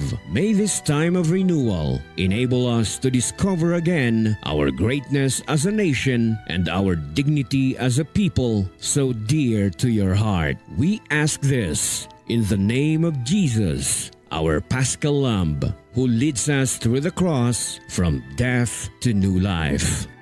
Amen. Our Lady of Peace, pray for us. Saint Michael the Archangel, pray for us. Luzon, Visayas at Mindanao, yan ang kalipunan ng ating mga balita para sa pantanghaling edisyon ng Bombo Network News. Mula sa Bombo News Center, Makati, para sa number 1 and most trusted radio network in the country, Bombo Radio Philippines. Basta Radio, Bombo! Sa Bombo Radio Iloilo, Philippine Standard Time, 1 minuto na nakaligad sa takna sining alaw na balik na diri sa pagpangalagad sa Bombo na isaudto sa gyapon ko mo Bombo Chama Blanco Hover. Standby sa aton sining mga kabombo latest na update sa sining nagluntad nga sunog sa may banwa sa Alimudjan. Ang Alimudjan National Comprehensive High School. Ginabulubanta sila diri mga 14 milyones ang kahalitan nga natuga sining sunog. Ang mga estudyante temporaryo nga magapanigayon sa ila sining klase sa covered gym kag sa iban pa nga mga classroom nga wala madalahig sining nagluntad iyang sunog. Si Bombo Paulina Piliora may follow-up report. Pao, sa report, please go ahead. Naglabot sa Ginabulubanta 14,400,000 ang balor sa kalitan sa gilbilin nga sunog nga nagluntad sa may Alimudjan National Comprehensive High School. Kaya naman pang kaagahon sa isang bitan man nga Banwa, Bombo. Sa atong diriging pag-iingutan, ang hepe sa Alimudjan Municipal Association kay we're trying to connect kontani dire sa Bureau of Protection sa Alimudjan. Apang sunod sa ila, antes sila mag-release ang pinal ng statement man dire kag detailed na bombot sa mula sa laton ng diradanay nila antes na mag-release man sa information. Nagkadto kita diri sa may bahin man sa Alimudjan Municipal Association kag pag-iingutan ang hepe nga si Police Captain Marian Asparo. May initial information diri sila nga nagalin man mismo sa BFP kung sabihin ang kantidad is estimated pamalagi ni siya hindi 14,400,000 pesos. Bangod posibleng mataas pa pinayon pa anong girakandak nila nga assessment and investigation sa nasambitan man nga lugar. So in total, di mga 14 classrooms dito ang nasunog, Bobo Chama. Do isa lang nag-release gali ka building, kaya ang namin to gali isa ka building, kaya quadrangle, initially connected sa Bombo Chama. So isa 14 classrooms, isa diri ang canteen, isa ka school clinic, the rest diri is mga 7 ka classroom, diri ang functional or ginaklasihan sa mga estudyante, sa mga manunudlo, kag partial nga social hall. Ini social hall is mag-o ini siyang structure nga ginpatindog nga eskwelahan or classroom. Bombo Cham. So sa pinakapunta niya amo to ang sunog partially Bombo Cham. So susubong pa na yun pa man under investigation pa man kung dito na sa sunog. But initially amo lang yung estimated na amount sang bilbilin nga sunog man sinasambitan nga eskwelahan. Pabati mo lang nato ng ato ng interview kay Police Captain Marian Asparo, ang hepe sa Alimudjan Municipal Police Station. Ma'am, so far no, base sa kay Fire Officer 1 Judy Mark E. Emilia, Bureau of Fire Investigator. So ang total nga kalitan nagdangat sa estimated kay ti ongoing pangina investigation nagalabot sa 14,400,000 including ang partially damaged nga gym kag ang partially damaged dito sa social hall. Nakita niyo doon tong sa punta nga bago nga building. But then ang una dito, may ara kita nga total damage nga 14 classroom, isa ka canteen, kag isa ka school clinic. Kita mo building ang nauna. Dira ang canteen, subangan lang canteen kag ang aton ni clinic dira, kag ang classroom nga gapael ang sa likod sang stage kag ang sa kilid na bala ma'am. So total of 14. So no na sa initial investigation ni Fire Officer 1 Emilia ma'am. So kay ang aton investigation dira kita nagakuha sa ila kay sila ang lead agency sa pag-imbestiga sa sunog naton ma'am. Subong agad diri sa Alimujan National Comprehensive High School. Si Police Captain Marian Asparo Bubacham ang hepe ng Alimujan Municipal Police Station. Ang namin dito nga classroom or ang clinic kag kantin ibuning pinakalas nga building or structure nga nasunog man that time Bobo Jomar ako na Bubacham. So amo na under investigation pa, but susubong kay na naglapit naman na ang klase June 16 and tani next week masugod naman ini ang enrollment. June 16 next week kung tani masugod naman yung ilaman ni enrollment.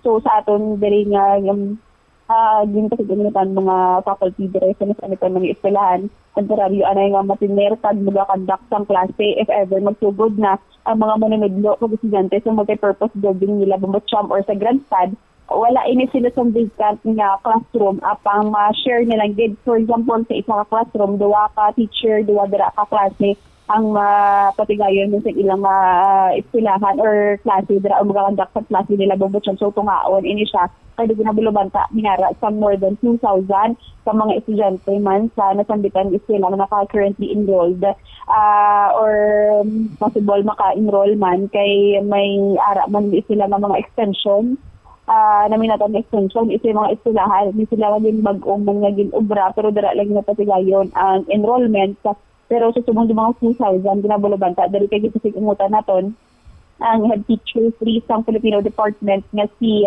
Ma'am Remedios Noble, iadrigin payag na mamiting ini sila kung tani subong man nga adlaw.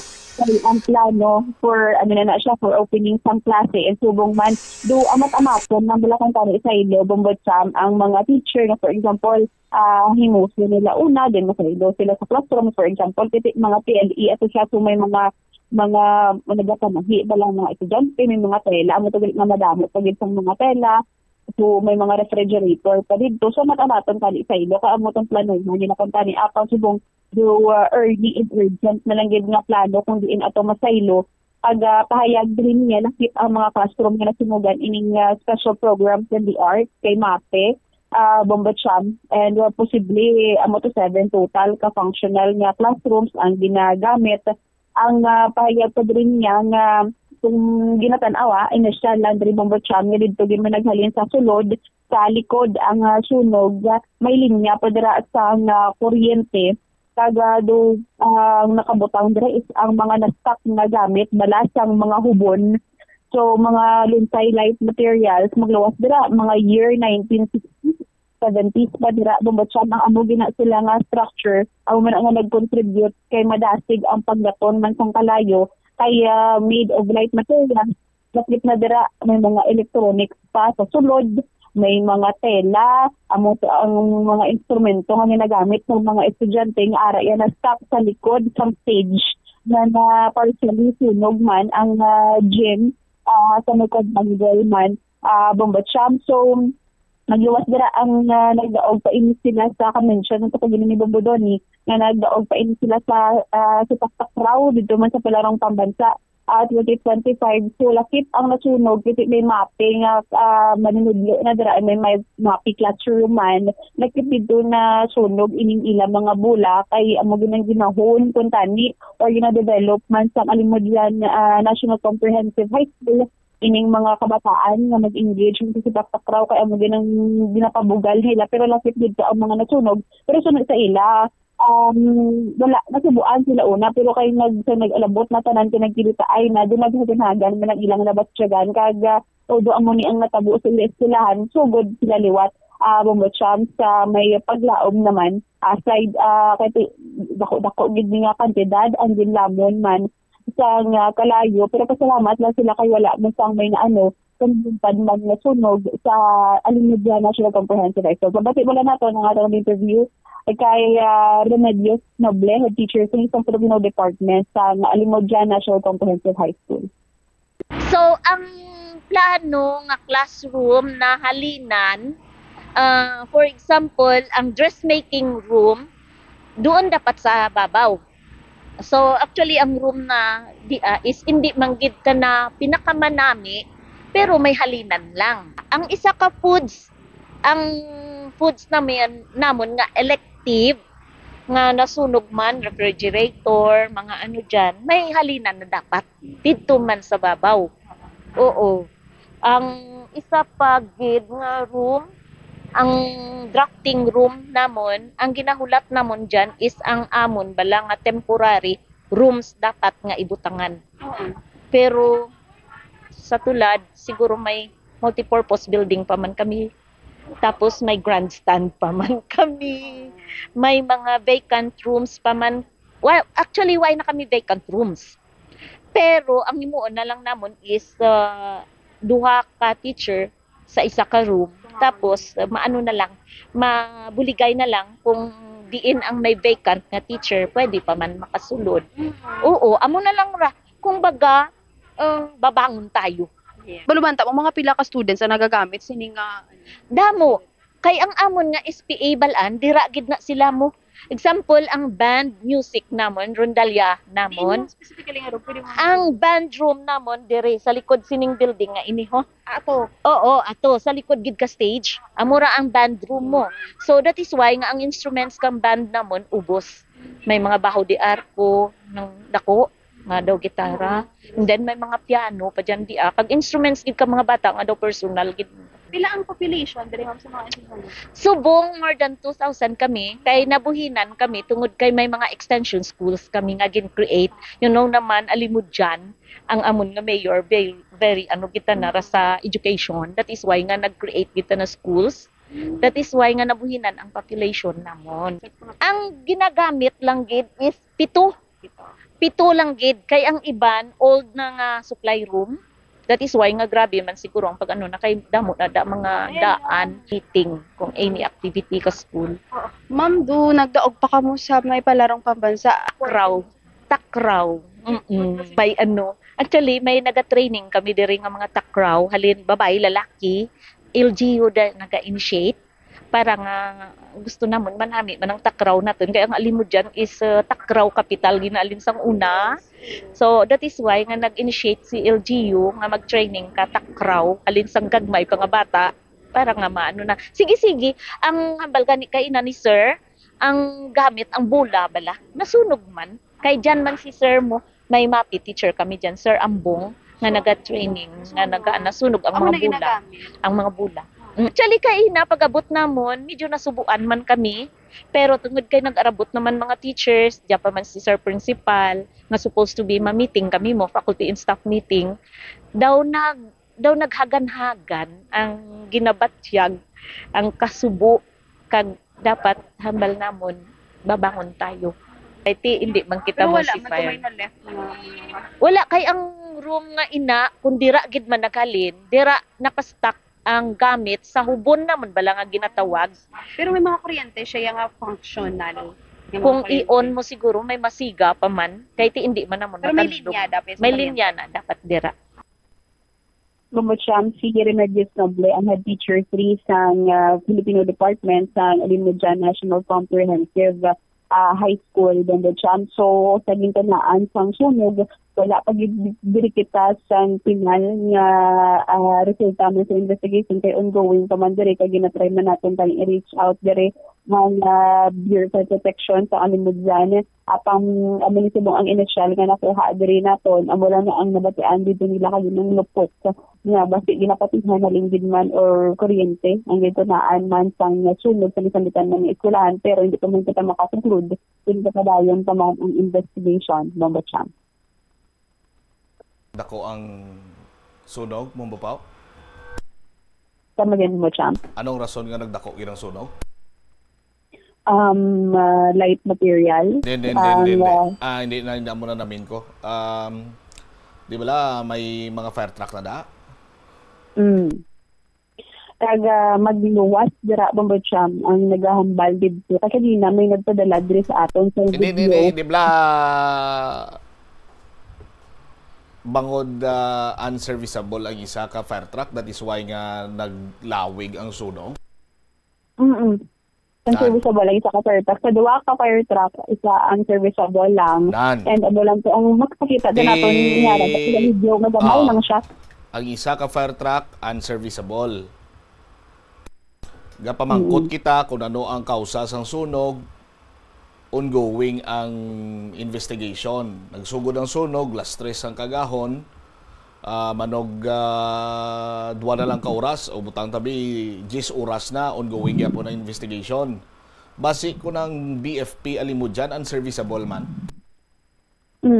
May ari digit tabla bubod siya maging padala nga video kasi naaga pagid ano naton halin ini sa responder dito kita kasi lakon kanina sang Bureau of Fire Protection ang munito dumabatian mo bala sinistoryanay sang wala pagid maubos bala ang kalayo diri sa tubang pero amo na nang pinakaulihi abi nga building so amo na mabatian mo dala nga ano nakatawag na sa DFP do amo na bala ang mga istorya kagti ang mga pumuluyo dira sa palibot hindi mo man manigar nga mabalaan nila kung ano ang nakita nila kanina Bombo Champ so nagahambal diri sila nga medyo posible basi na ulihigid man Bombo Champ hasta nga nag-back up na lang to ang sa kalapit nga banwa kay kung saligan mo lang gid man tuod ining fire truck sang banwa sang Alimudjan do hindi gid man siya makasapar given nga lapad na ang sunog Bombo Champ palibot dira sa may quadrangle sang amo man ni eskwelahan. Liwaton ko lang ano kalayo ang fire station sa National Comprehensive High School sa Alimudjan. Lapit mo Champ kiti poblasyon man nimo ang fire station sa poblasyon man and then ara lang sa may ilang Alimudjan public market sa babaw lang sa second floor and then pila lang man ka metro dasig lang man ara na dayon ang Alimudjan National Comprehensive High School kay dira lang man sa banwa sa may sitio Alibango may poblasyon Alimudjan Bombo Champ. All right. Sige. So, we'll see man diri kit tani upuli malabot man diri naton ang nagapadala yon man nga investigation man sa Bureau of Fire Protection. Subong man ako ang ano man diri ang mangin next month para man sa nasanditan nga eskwelahan. Ini si Bombo Pauline Pinipiliora para sa the number 1 and most trusted radio network in the country, Bombo Radio Philippines, Basta Radio. Mundo.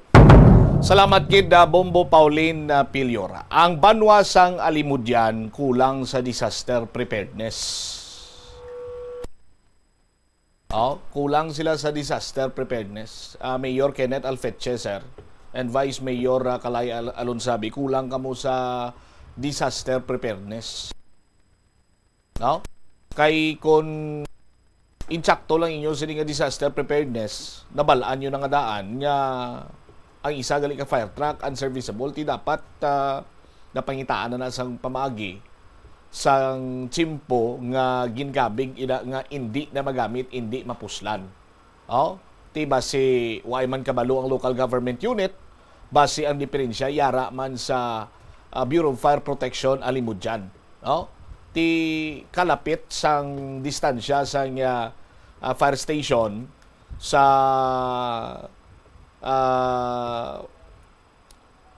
National Comprehensive High School o kung sa eskwelahan nga nasunog, as per information kag mga feedback nga nabaton sininaton banwa, just like sa video na dira nga nagapamangkot nakatawag na kamo sa bumbiro, butsilingon sa aton sini nga mga kuturan, pigaw pigado no ang pagresponde sang Bureau of Fire Protection nga ginkinanglan pa nga ang iban sini iyang nga mga kaiping nga kabanwahanan kinanglan nga mag-assist pa or magbulig pa no sa pagtapna sining kalayo sa aton sini karon iya nga mga kabumbo no tiluyang naton may balawan kasan-o pa na nangin unserviceable ang isa ka fire truck dira no kag ang fire truck nga kagamay-gamay amo to ang gamit sa aton sini nga mga kuturan kabalo ka mong sunog way taniya kabalo kung san-o iya maluntad san-o matabo so dapat preparado kita nga pananglitan nga mayara sang sunog madasig nga magresponde ang aton sini nga Bureau of Fire Protection kag may enough sila bala nga ginatawag sini nga kapasidad sa pagpalong or madasig nga pagpalong sang kalayo no sa aton sini nga mga kabumbo tidako ka pala mangkutanon kag damo sang pabutsyag sang pagkadismaya sa sining natabo sa eskwelahan dira sa may bahin sa banwa sang Alibudyan. Hindi lang kita mag-stick sa gina-appreciate ko gin si Ma'am to kagina kay very optimistic kinang iya sining mentalidad. Nya babangon tayo, no? Ti inang punto bala nga mabangon ka sa halin sa pagkatumba, pagkasandad. To tinuwi na kabig-abi karon iyang ining sunog nga natabo dira sa Alimudyan National Comprehensive High School. Do kasubong pagkasandad ini. No? Nga ti mabangon lang kita. Oh. Ti kabay pa nga ti hindi pag i-take for granted ang pagka-resilient balasang mga Pinoy, no? Itinadayawan kita nga Filipinos are very resilient kuno kay just like sa natabo sa Yolanda na sige makabangon, amo sini mo sadto, no? Pero kabay pa sa aton sini nga mga kabumbo, hindi naton paggamiton ang resilience nga pampaumpaw. Oh? Sa aton sini nga mga kauturan. Nga kung pwede pa lang nga sa imo pagkatumba makabangon ka dayon kag ang pilas nimo gasgas lang or nagpirilit lang abi ang sagbot yabok sa imo tiel but silingon minor ang natabo si mo, mas labing maayo. Oh? Sa aton sini makuturan. Inibot silingon nga ti babangon tayo, makabangon kita ni. Oh?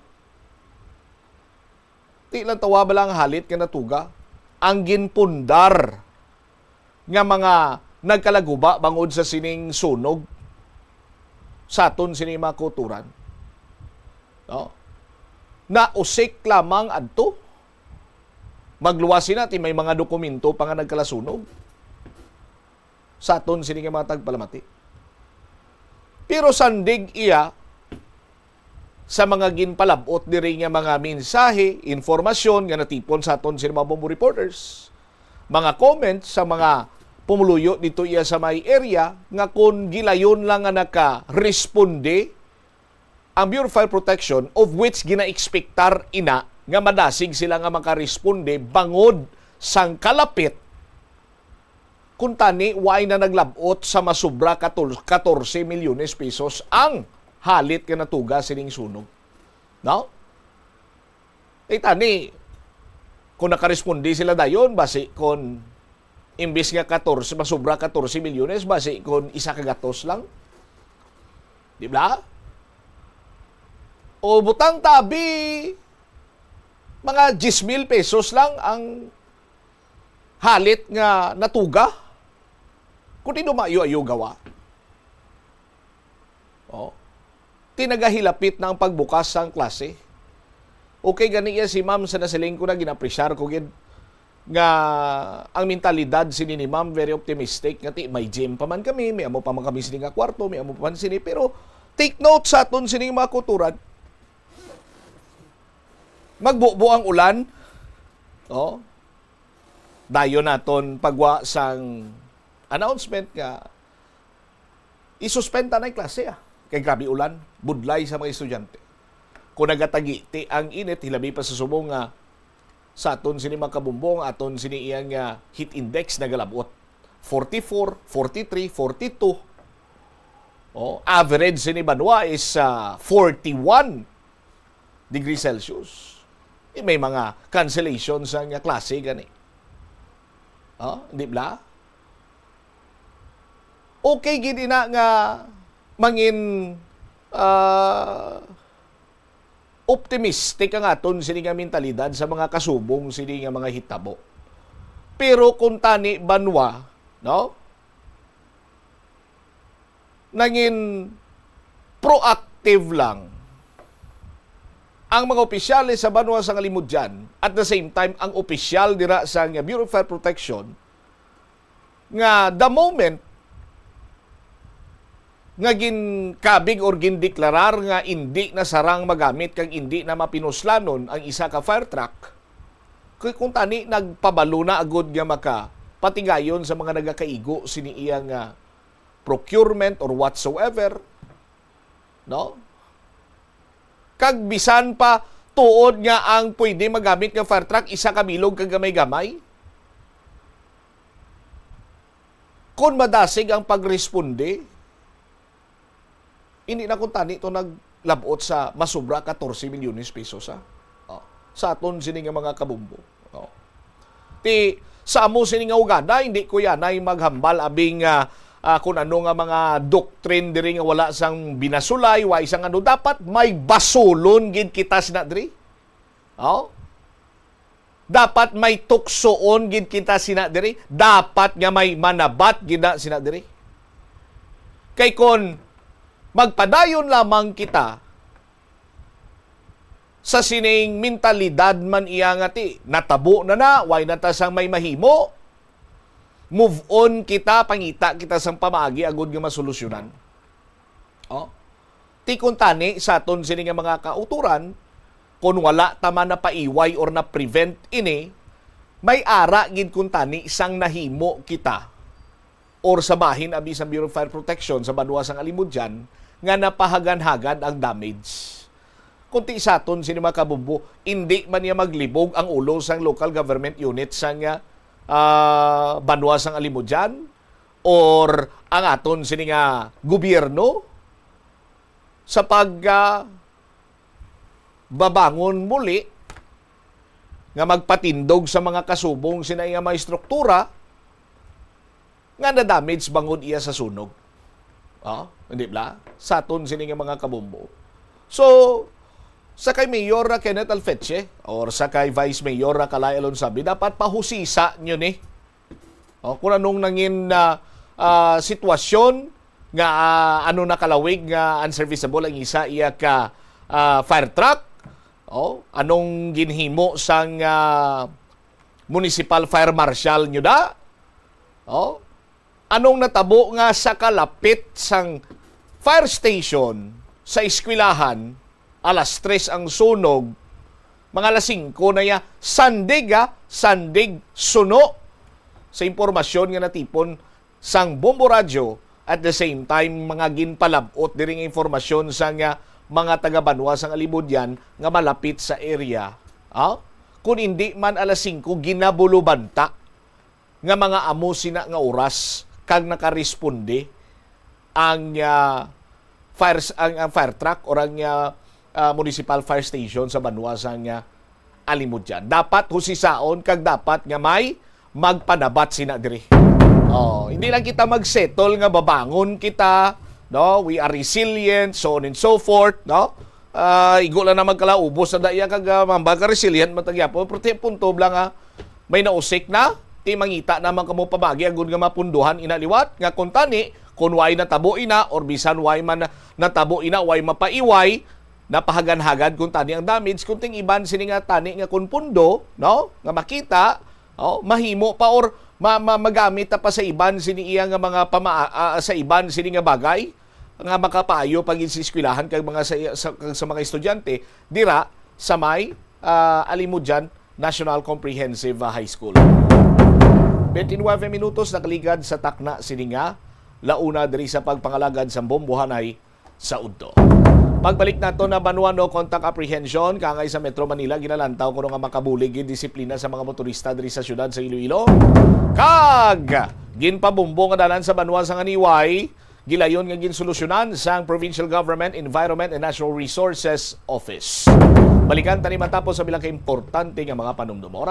Kagasto gid bless sa imo adlaw-adlaw kag feel mo gid pirmi ang petsa de peligro bangod nga wala na gid unod ang bulsa. Gamita ang imo bulanan nga spending habits amo man ang imo bulanan nga take home pay agud nga makasat ikaw sang budget nga imo gid masunod. Wala man sang pulos ang istrikto katama nga budget kaangay sang indi gid pagkaon-kaon sagwa. Apisar nga naandan mo na nga naga-take out ikaw 4 ka beses kada semana. Sa malipot nga pulong, himo ka sang budget nga nagasanto man sa imo nga lifestyle kag spending habits. Dapat nga himuon mo man nga inspirasyon ang imo budget para angkon ikaw sang bag-o nga mga hobby, kaangay abis sang pagluto sa sulod sang balay. Ini nga pahanumdom ang ginadulong sa imo sang the #1 and most trusted radio network in the country, Bombo Radio Philippines. Basta Radio Bombo! Kung sa imo pagbugtaw, magpalanakit man lang ang imo lawas, base hindi ka naman namian magtulog. May panugyan ang pain medicine specialist nga si George Gergis. Simple lang. Una, maglikaw sa pagkaon nga nagapromote sang inflammation. Pilion mo ang madamo nga utan, prutas, whole grains kag seafood bangod ginapataas ni ang antioxidants nga nagabulig sa pag-reduce sang inflammation. Mag-exercise apang hindi man pagpataman. Ang movement nagalubricate sang joints gani nga makalikaw sa pain kag stiffness. Paano bala mahibaluan ang isa ka impormasyon nga nagapatalang? Ukon sala. Una, i-check gid ang source kung sa diin inihalin. Kung ang impormasyon halin sa reputable news outlet. The Farmers Bazaar, your traditional public market with the touch of Plazuela Dos, ang isa ka lugar nga gintukod sa tion kag sa kasagsagan sa COVID-19 pandemic nga may tinutuyo nga maghatag sa imo sang safe marketing experience. Subong nga ang COVID-19, hindi na gid man dako nga pamahog kag nagapakadto na kita sa next normal. Rest assured nga ang Farmers Bazaar will further evolve agud yung magpadayon sa paghatag sa inyo sing satisfying marketing experience. The Farmers Bazaar. Sa lower level, tara na pahamtang ang fish, poultry kag meat section para naman sa inyo mga kinahanglanon nga prutas, utan kag iban pa, magbisita sa upper level, pinaagi sa paggamit sa hagdanan o kon sa pagkadto direkta sa parking lot. The Farmers Bazaar, your traditional public market with the touch of Plazuela Dos. Atensyon sa mga hilig magamit sang aircon. Nagpaandam ang medical expert batok sa mga balatian nga mahimo makuha gikan sa sobra-sobra nga paggamit sini. Sino ka Dr. Maria Encarnita Limpin, isa ka experienced healthcare specialist, mas maayo nga checkyaron nga malimpyo ang hangin nga nagikan sa aircon bangod kun mahigko, mahimo ini nga magtugas sang impeksyon kay mga balatian kaangay sang pulmonya. Gani hagan-hagan na lang ina bangod bisan makabulig ini sa imo sa maginot nga tiyempo, may risgo man ini sa imo nga ikaayong lawas. Kung sa dalan importante ang speed bumps, amo man ina sa imo galastuhan. Butang kasang slow down nga barriers para mahagan-hagan ang imo galastuhan. Lakip sa sini amo ang pagkakasin ng payment information alin sa shopping apps o kon mobile devices, paghimo sang barriers sa tunga sang shopping cart kag check out. Hindi ka man mag-subscribe sa promotional email sa context kun nabudlayan ikaw mangindi sa sale. Kung kakasun mo ang convenience sa spending, mas makasave ikaw sang imo. 2 minutos nakaligad sa takna sining alauna. Balik diri sa pagpangalagad sang bomboanay sa udto sa DYFM Bombo Radio Iloilo.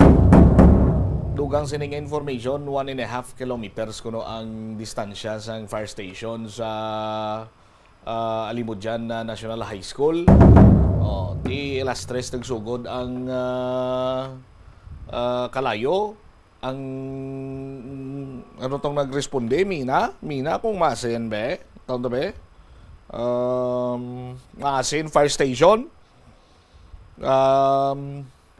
Nakaresponde mga alas 5 ang Masin Fire Station ti layo ni Masin sa Limudjan, di ba? Sa aton sino makabumbo ti may tsindihan guro naton kung namusin ay pero kung 1 ka kilometro mga 2 ka mga oras kay makaresponde, amo na blang masami nga makita naton bala engineer. Ginambalan ka na blang katig-ang ka na. Ambalan ka nga masabat ka nga wifi kay damo pa ko di ginaubra. Ano nang ginaubra mo basi naga-LU2 kada iyay mo muna nga wala ka pangating-ang. Basi ang mga bombero to sa may alimod dyan, basi naga-LU2 to sa amo ni nga oras ang kagahon muna nga na-delay sila sa pagresponde. 34 or 35 minutos na nakaligad sa takna sini nga launa. Non-contact or no contact apprehension kangay sa may Metro Manila ginapatuman subong dako gyud mabulig sa pagdisiplina sa mga motorista diri sa syudad sang Iloilo. Kag ang ginpabumbo nga dalan sa Banwa sang Haniway gilayon nga ginsolusyonan sang Provincial Government Environment and Natural Resources Office. Check ta si Bombo Jomar Villa sa mga balita nga iya sa dinatipon. Bombo Jomar, please go ahead. Ginalantaw karon nga dako nga bulig sa mga motorista o kon madisiplina ang mga motorista kon ara sa dalanon pananglitan nga i-adapt sang syudad sang Iloilo ining non-contact apprehension policy. Ang ining non-contact apprehension policy ang ginapatuman subong sa bahin sa Metro Manila kung sa diinti biyahe ang isak salakyan o kung motorsiklo, hindi na inisya pag apprehend sang enforcer, kundi ang mamonitor sa iya amo ang closed circuit television o kung CCTV.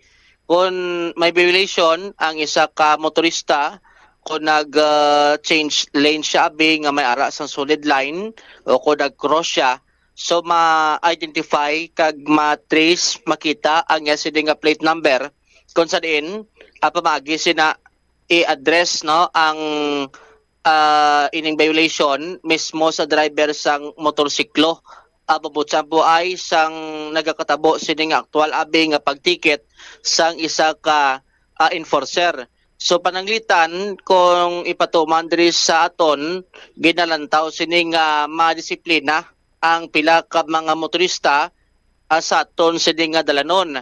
Ini ang pahayag ni Retired Colonel Derico Garbanzos, ang head sang Iloilo City Traffic Transportation and Management Office sa natungdan. Ginalantaw sining karon nga bentaha pananglitan nga ipatuman ini sa syudad sang Iloilo kay bangod ang mga motorista bisan din lang maliko, ang iban sini ginabantayan lang ang likod sang enforcer kag nagabayulit sa aton sining traffic laws. Dugang pa karon sang natungdan ang isa pagid sa bintaha nga ti makabulig man sa ila sining katapo sang mga enforcer kaangay sang tiway na sang baysay sa dalan kay bangod nga ti ang ma-notify sina pagi lang karon sa closed circuit television nga ma-identify nga may violation ang isa ka driver kag malikawan man ang ining pag taasay tingog abi sa tunga karon sa enforcer kag sa tunga man sang driver bumutsam gin tagad bagtulpangod sa natungdan ngati kon may ara ya sang non-contact apprehension policy malikawan kuno man ang pagpamintaha sa pila ka mga enforcer kay may mga ginpahalinan ni si Kader Garbanzos sa bahin karon sa traffic management bangod sa sining pagpamintaha sa pila ka mga driver. In short, malikawan ang pagpangutong bumbutsam kay tiway niya sang nagakatabo sining transaksyon. Like say for example, basi hambalon sang enforcer nga ati istoryahan ta lang hindi na lang ka magkadto to sa City Hall. So ang isa sina sa gitanan tao nga mangin bintaha sa part nila. At the same time, makabulig man in terms karon sa operation sang mga traffic enforcer kay ti kon ulan kag kon init hindi man sa tanan sining tion nga ra sa dalan ang mga enforcer subot silingon may mga ara no sang ma-monitor sinada especially pagi karon sa closed circuit television bumbutsam gin at hagma sa natong dan nga hindi man sila mangbuhin sang tinawo no kun sa mga personnel pananglitan nga ipatuman ini karon man sa syudad sang Iloilo bumbutsam kay tinid man kuno gyapon pisar nga kun pananglitan no may ara isang NCAP need man sa gihapon nga mag roving ang mga enforcer bumbutsam no agod nga mapabilin sa gihapon nga safe no nga ton sining karon nya nga palibot kagin tagyaman nga may mga pila naman kagamitan ang syudad kaangay ni sang mga closed circuit television nga mga high definition.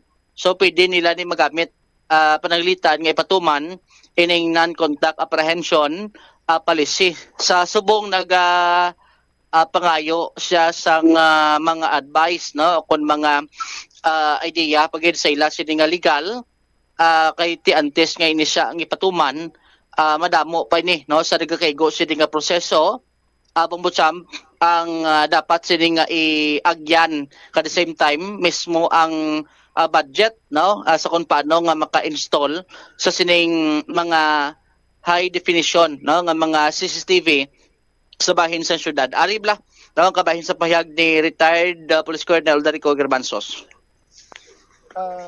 I think sa ako niya is manami para nga still ma-impose naton ang disiplina sa dalan. Sa posible ni ma-implement diri sa city? Well, may mga ready na kita nga mga cameras. May mga ara na sa aton nga operation center, may mga CCTV na kita sa mga major junction naton. Amo na ganing ginambal ko nga ginaulo pamangkot ko na ni sa amon nga legal how it is possible no nga ma-implement ini. Pero base ini Japon sa aton nga national policy sa pag-implement sang NCAP. Kung mapa-implement naton sa city din ginalantaw niyo ni sir, di ba may mga area lang man nga dra lang siya ginabutang ang mga kamera nga ni din gid ang ginalantaw niyo sir abi anay initial lang. Kung ako ang mga major thoroughfares naton no, ang aton nga mga national highway kag ang mga areas nga may mga bike lanes kita. Kung landed ma-monitor kay ang aton nga enforcers kanat hindi kini tanan nila ma-monitor mo. So except na may naga-report sa aton. So sa tanan nga mga major intersection and ang sa ruta ang aton nga LPTRP route no nga makita naton nga dapat sa ruta sa mga public utility vehicles naton may naga-monitor sa ila. Diba si laban-laban ko na mo ni mamuhin di ka mo tinawo sini sir? Hindi man because we need people nga may nga magtan-aw gid no sang mga areas kag may traffic management gid nga himuon o may control. May mga major events kita na kinahanglan ginaton i-deploy ang tao. Ang NCAP nga niya this is intended para sa langka at kamuti nga mga drivers. Ang tendency gid no kung wala sa may makita nga enforcers kag may may violators at the same time no. That is why nga this is a welcome development sa akon kung ma-implement pa nini sa syudad. I see. So mo may mga cameras na ta ano na siya mga high definition sir? Anong terms ni high quality? Well, may mga ara no. And then may mga required kita sa mga establishment, mga dagko nga mga establishment. And then sa ato niya sa CDRR mo no may ara makita dira sang operation center. And I think every year nagatukang sila para ma-install ining mga aton nga CCTVs cameras nga ginabutang nila sa aton nga main thoroughfares kag mga major intersections. So kun amo sini ginabiabi mo subot silingon bisan may mga enforcer kitang iban ga gid sir naga-violate gid Japon? Well, kung ako yung magtanaw, the same time monitoring ko ini sa mga enforcers naton. who are not doing good or laggard sa ilang responsibilities, part ini no nga makita naton. Okay. So sige siguro tayo kinahanglan pa ni sang mga damo pa sir budget gid kay ang na kay diri sa syudad may mga area man ta diga ti bando kulang pa sa mga pavement, mga signage kada banso sir. Yes, tama gid ina no. Pero yun no naman ginatinguan gid sang syudad. Kita closely coordinated gid kita sa DPWH.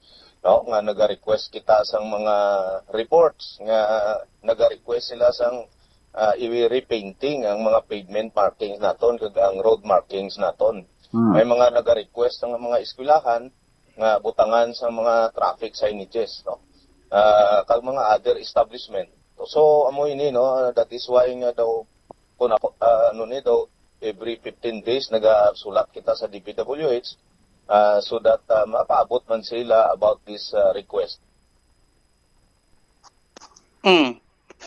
Nabatian si retired Police Colonel Darico Garbanzo sang Iloilo City Traffic Transportation and Management Office. Kay once kun ang ining NCAP no, ang ginapatuman Bobocham, gamay mo lang sini karon nga lisik no, gamay mo lang karon nga lapaw sa imo sinigilid niya kay dito ya sa Metro Manila ang mga motor to may ara gid sa motorcycle lane mo no, may ara man sang bus lane, may ara man sang bike lane no, so hindi ka din dapat maglapaw sa imo sining jurisdiction kung sa diin kaya nga na-assign dra kung sa diin ka dapat ya maagi, so dra ka lang malabay amo na nga ginalantaw nga ang Metro Manila subong organize no ang pag-drive sa mga motorsiklo Bobocham bangod nga pisar nga tiway man ya sang personal contact gid mga enforcer, pero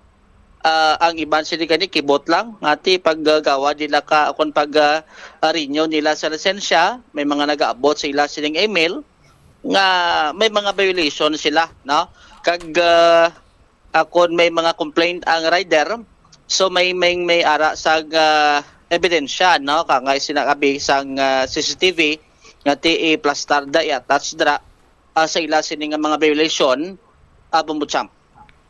Kabalo ka Bombo Jomar, ang layi naton wala sang ginatawag sining consideration. Ambot ko silingon pareho sa imo nga punto nga may motorcycle lane, hindi dapat maglapaw sa ila sini nga lane. So ang layita wala yan nagahambal nga ang motorsiklo kung maglapaw gamay sa motorcycle lane, i-consider lang kay gamay lang manggid. Mentalidad ina isang Pinoy nga mahambal nga ti sir pasensya lang ko gamay man lang akon nga ginlapaw. Gamay man lang lapaw ko sa kuret, sir, ti pasensyahan lang ko. But the fact is, may violation ka. No? Sa iba niya nga pungsod, di kaya pwede kambal nga ti gamay man lang ni Mr. Officer, sir. Gamay man lang ning lapaw ko, ti palihog consider lang why na iya sa nga muna to. No? Diri lang man na iya sa aton, mentalidad na iya sang Pinoy. Sir, no, halin ka sa left lane, hindi ka pwede ka right turn. Sir, why ko bi ka balo na lipat ko? Why na iya sang amuna? So, muning butsilingon sang non-contact apprehension nga dulao na ining mga whereas-whereasanay, no?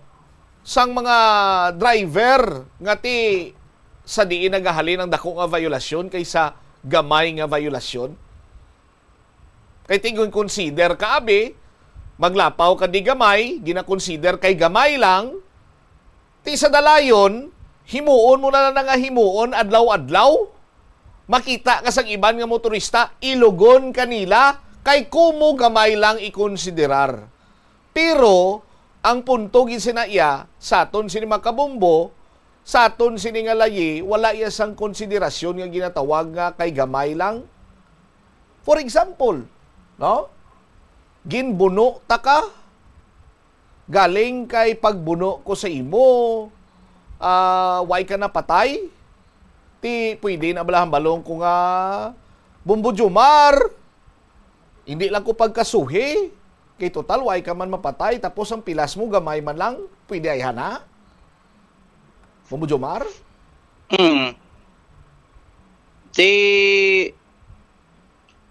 Depende sa biktima kung anong desisyon sini.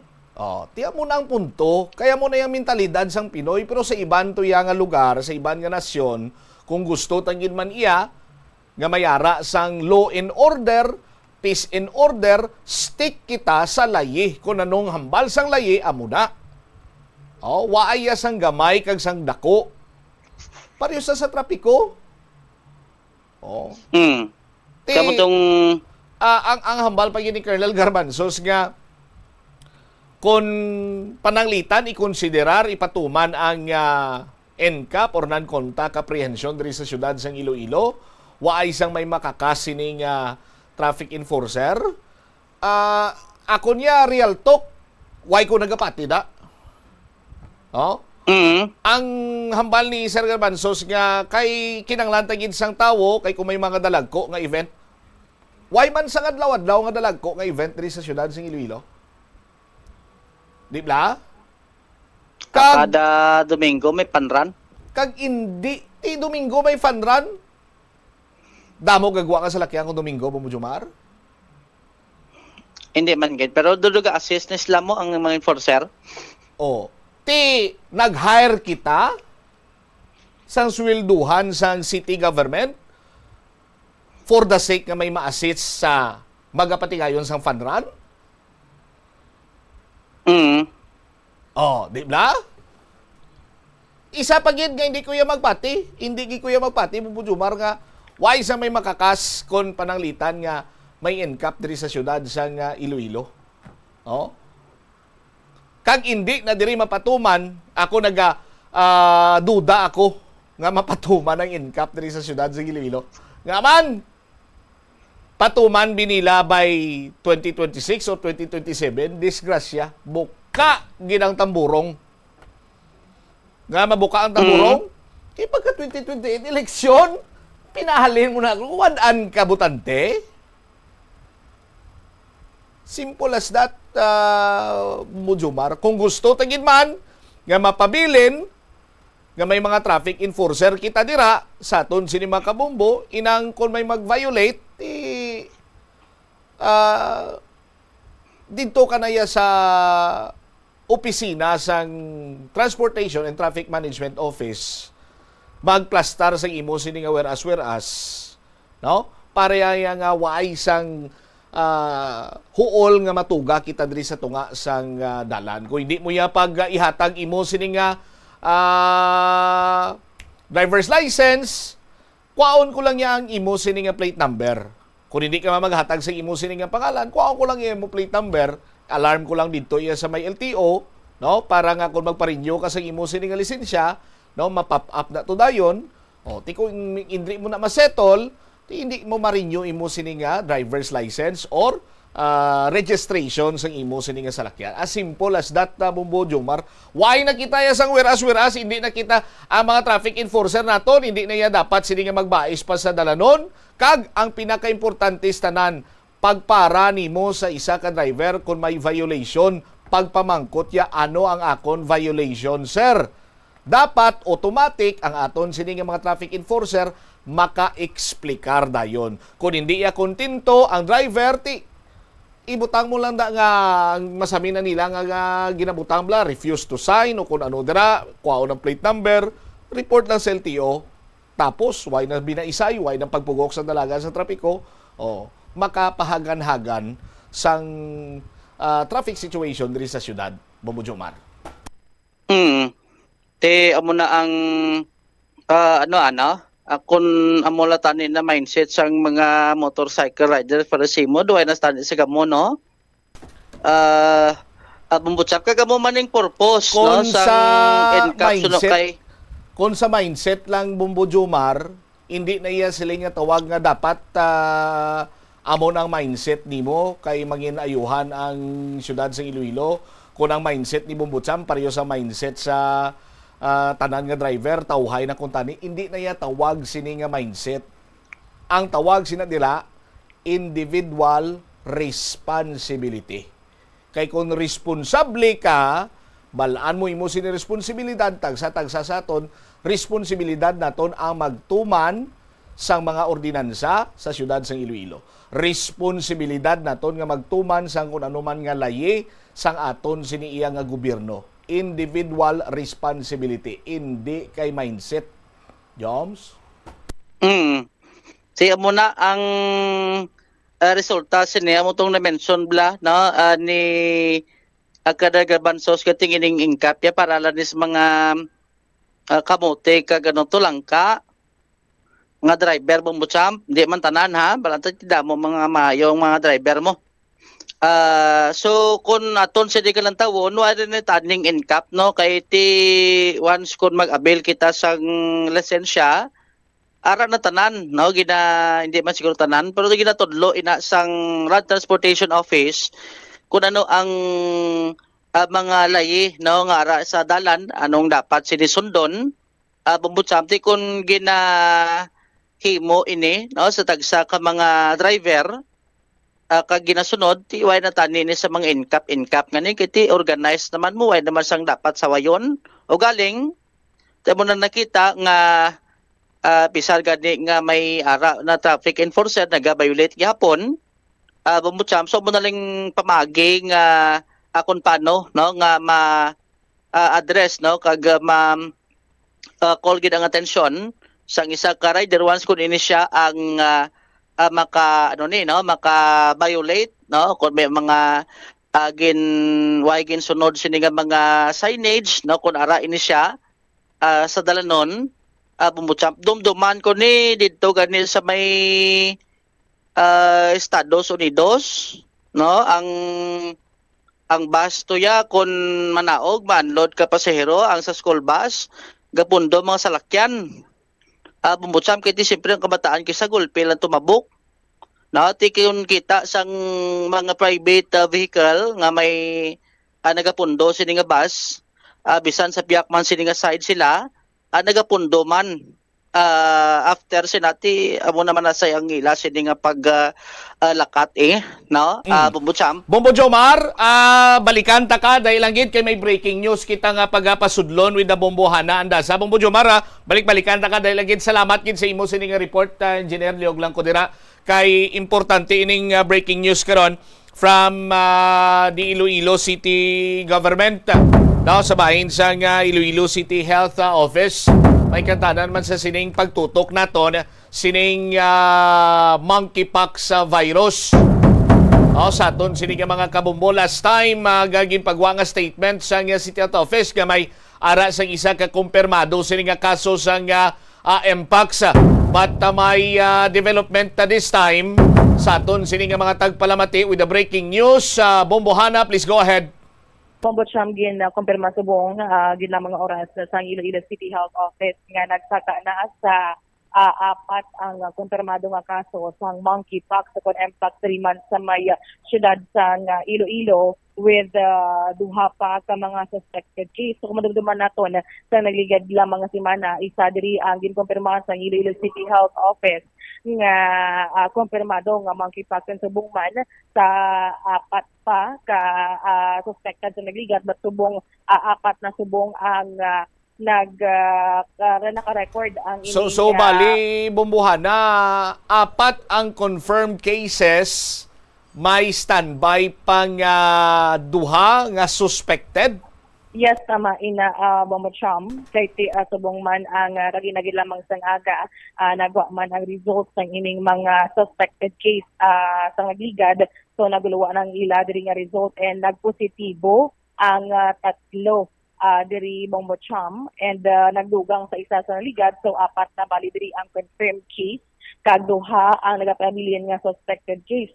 So subong man ang kadungan sang press conference ng Iloilo City Health Office, ang isa diri ang may travel history but diri lamang sa may bahin sa Pilipinas and ang isa man nga ibang pa nga confirmed cases ang ginaimbestigahan sa subong sang City Health Office. So diri man ang ila diri nga mga positibo of course ang ining mga naka-close contact sang ining nag-positibo nga una. So diri man ginapahalong gid sa Iloilo City Health Office ang tanan nga likawan anay ang skin to skin nga mga activities and iban pa nga mga aktibidad agod nga malikawan ang ining paglaptapas sang monkeypox kit subong man ginakonsideraman somehow sa Iloilo City Health Office nga alarming na gyud kay ang sabahin sa probinsya sa Iloilo naka-recover na and diri sa my City Health Office but daw makita naton nga nagadugang ang record sini Bombacham. Ipabati naton ang bahin man sa pahayag ni Dr. Mary Ann Diaz ang head ng Iloilo City Health Office.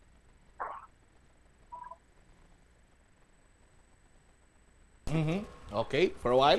Standby. Arena, bumuha na, engineer. June 2, 2025, the Iloilo City Health Office confirms 4 confirmed cases of the illness currently under monitoring.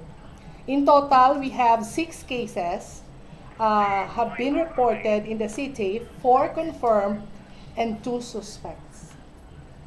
Okay, all patients are in stable condition, currently receiving medical treatment and are under isolation.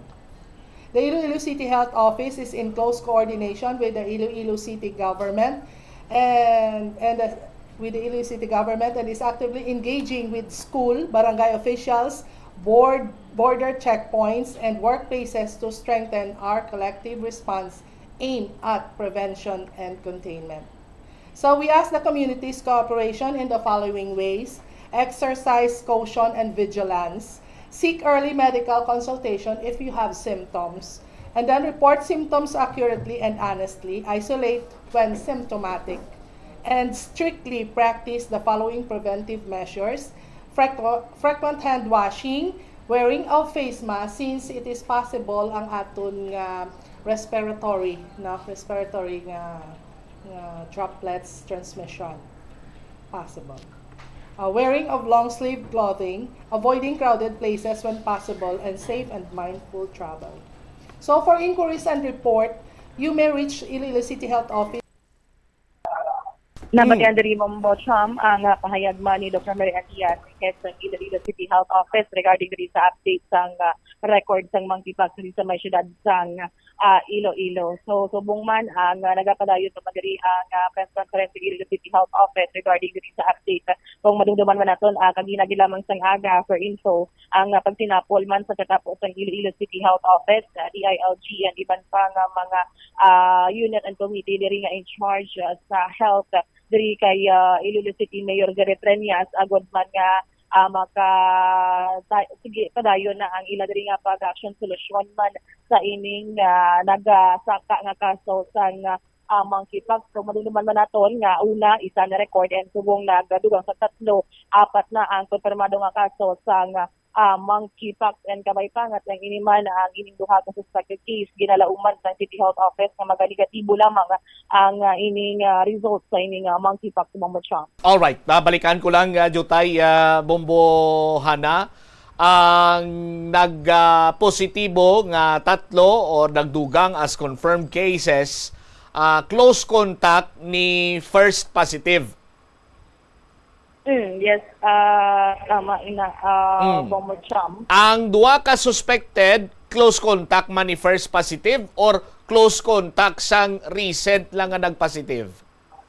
May nagdugang pagidiri Bombacham do balilain naman ni siya nga matin kay close contact and mayara sang mga suspected exact suspected last time may nagdugang pagid iya nga nagpa-test diri sa may City Health Office kung ang ining mga simptoma nga nagagalwa sa iyang kalawasan like rashes o may flu ang monkeypox man niya Bombacham and kay ang first nga nagpositive wala sang travel history. Why sang travel history? Subot silingon kung wala siya sang travel history ari na gid man diri ang monkeypox sa Bidrisaton sa syudad sa Iloilo. Sa 3 nga nagpositive to nga dugang may isa, you made mention kay may isa nga may travel history siya. Yes, tama ina Bombo pero Cham. ti na-determine, gin-mention kung sa diin siya halin na bisan sa ang region lang bigin adlan? So far sa buong Bombo Cham, wala gid sila sang may pagwa diri nga detalye kay hindi kasunod sa ilang pag sinapol kay Iloilo City Mayor Diretreñas. Even though ang province nagpagwa gani sang edad sang abi sang ining nag-confirmed case battery sa Bahinsing City Health Office sila sang maging pagwa sang gender abi o kon edad kag taga-diin exactly diri sa mga syudad sang Iloilo ang ining nagdugang Bombo Cham. All right. Sige, thank you so much Bombohana. Balita lagi ka diri sa Iloilo City Hall ini si Bombohana Mendoza Andasa para sa number 1 in the most trusted radio network in the country, Bombo Radio Philippines. Basta Radio Bombo. Salamat kid Bombohana Andasa. Ang ako namang siniapilar naton sa city government. No? Kabay pata ni bisan gamay lang or mahambal naton balay nila ko magbalik sa gamay lang kay basi balikan naman ko tuwan sa traffic tuwan hambal ko gina bubutsam gamay lang. O pero kung galing ila naman ini. Ang punto ko sa aton sinima kabombo, kung tani makahatag man ang City Health Office or ang City Government, no? Through Mayor Jerry Treñas Abe, sang information regarding sa mga confirmed case sang monkeypox. Kay ang guaya sinikaron, nga nagadamo ang confirmed cases sang monkeypox pero wala kabalo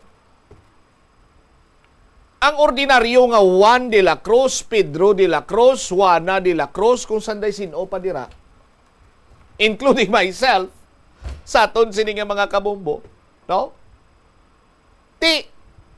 Ang guaya sini kung kulang ang information or hindi pag-ihatag ang information, ang guaya sina, daw kamo ang anong term sina? Daw kamo ang nagatulod para nga magpanik ang tawo. Hindi ba? Mag-amusin kang magpadayon pang amusin ni Banwa nga sitwasyon, ang city government mismo ang naga-create sang panic para iya sa mga pumuluyo sa syudad. No? Kung naga-disagree man kamo sa akon, depende sa inyo. Pero ang akon lamang sa aton sining mga kabombo, no? Hindi mo ya mapakalma or mapahagan-hagan ang paminsaron kag balatsyagon sang pumuluyo kung hambalon mo lang nga mangugas na kita kamot. No? Hindi lang kita na magkanto sa mga madamo sining nga tawo.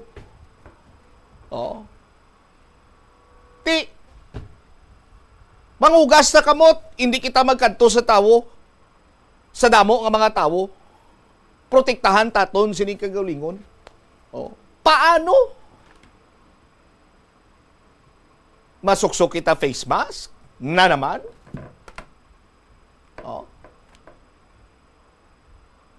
Mabukas ng klase. Ma-resume na by June 16.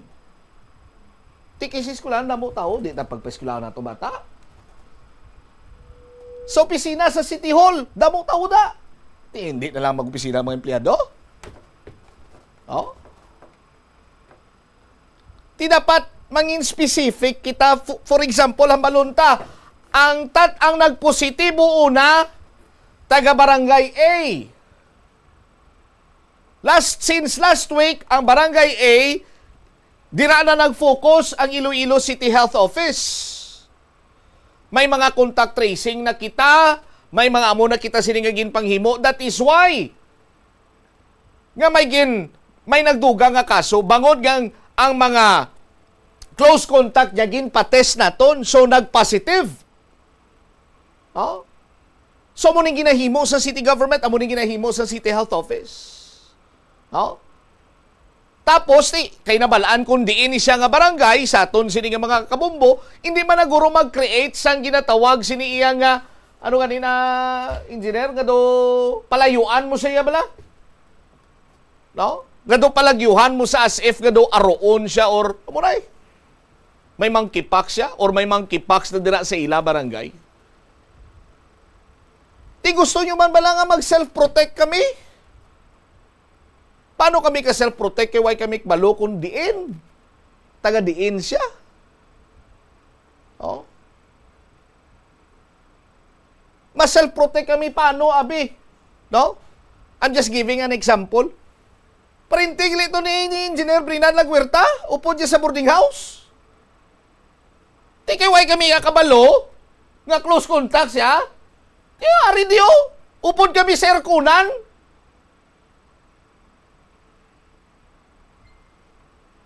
From time to time, may nagasunod din nag-check. Ang iban ng empleyado. Di kaway kami kabalo. Oh.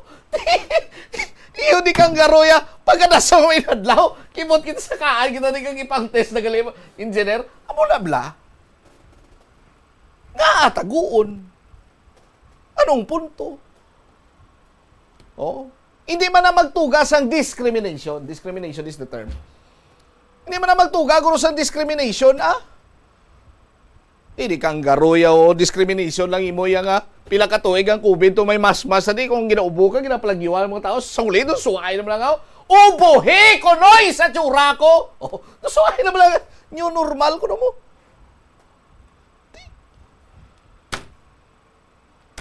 Anong punto sang we cannot divulge? Di ba? Oh. Kay kabay pa, basi consider man kag saton sini makabombo para nga at least well-informed ang pumuluyo, makapreparar, kag ti siyempre maka-self-protect. Standby na sa kapon lamang program kaupod sa kay Tita Regine. Ini si Bombot Shama Blanco Vergabilin sa imo sa manenay nga hapon. May God bless us all. Para sa the number 1 and most trusted radio network in the country, ang Bombo Radio Philippines, Basta Radio. Bombo! Sa kasakuon sa mga ginikanan subong, tumalagsahon na lang kamo nagaupod bisan magkaon. Apang bisan anuman kuntani nga kasakuon sang miyembro sang pamilya, hatagi gid sang oras nga kamo makaupdanay sa kalanan o kon makalagaw kun wala sang trabaho. Kung nagaplano sa aktibidad agod nga maka-enjoy upod ang imong pamilya, tandaan nga ang focus nyo amo ang pag-spend sang inyo oras nga updanay kag wala dapat sang iban nga mga bagay nga ginapaminsar kaangay sang trabaho o kon homework. Nakasimba ka na bala sa Miagao Church? Ini ang kilalaman sa tawag nga Church of St. Thomas of Villanueva. Ang construction sa nasabit nga simbahan ang nakumplet. Plazuela de Iloilo, Billboard of Activities for June 1 to 7, 2025. Ang Hunyo 6 among first Friday of the month. Ang 3 sa 12 ka mga promesa ni Jesus nga ginhambal pinaagi kay Sister Margaret Mary Alacoc para sa tanan nga mga devotees in Sacred Heart of Jesus. I will bless the homes in which the image of my Sacred Heart shall be exposed and honored. I will give the priests the power to touch the most hardened hearts. Those who propagate this devotion shall have their names written in my heart, and it shall never be erased. In line with this, ginaagdang tanan nga mag-attend sang First Friday Mass to honor the Sacred Heart of Jesus sa El Puente or the Bridge sa Hunyo 6, 2025. Mag-aumpisa alas 5:30 sa hapon. Ang inyo attendance is once again expected sa Sininga Weekend bangod si Mr. Totong Villaruz kag ang iyang banda ang natala nga magatag sa inyo sang One Great Musical Entertainment sa concert at the Plaza. Mangin inyo umpisa alas 6 ng gabi sa Hunyo 7, Sabado. Sa tion sa musical show, napulo ka mga matahom nga Plazuela de Iloilo Special Edition Mags kag madamo pa nga iban ang iga-paraffle sa mga suki sa Plazuela de Iloilo. Sa June 8, Domingo, ginaagdang tanan nga mangin kabahin sa Eucharistic Celebration nga paghahiwaton sa El Puente or the Bridge sa mga adlaw alas 11 sang aga.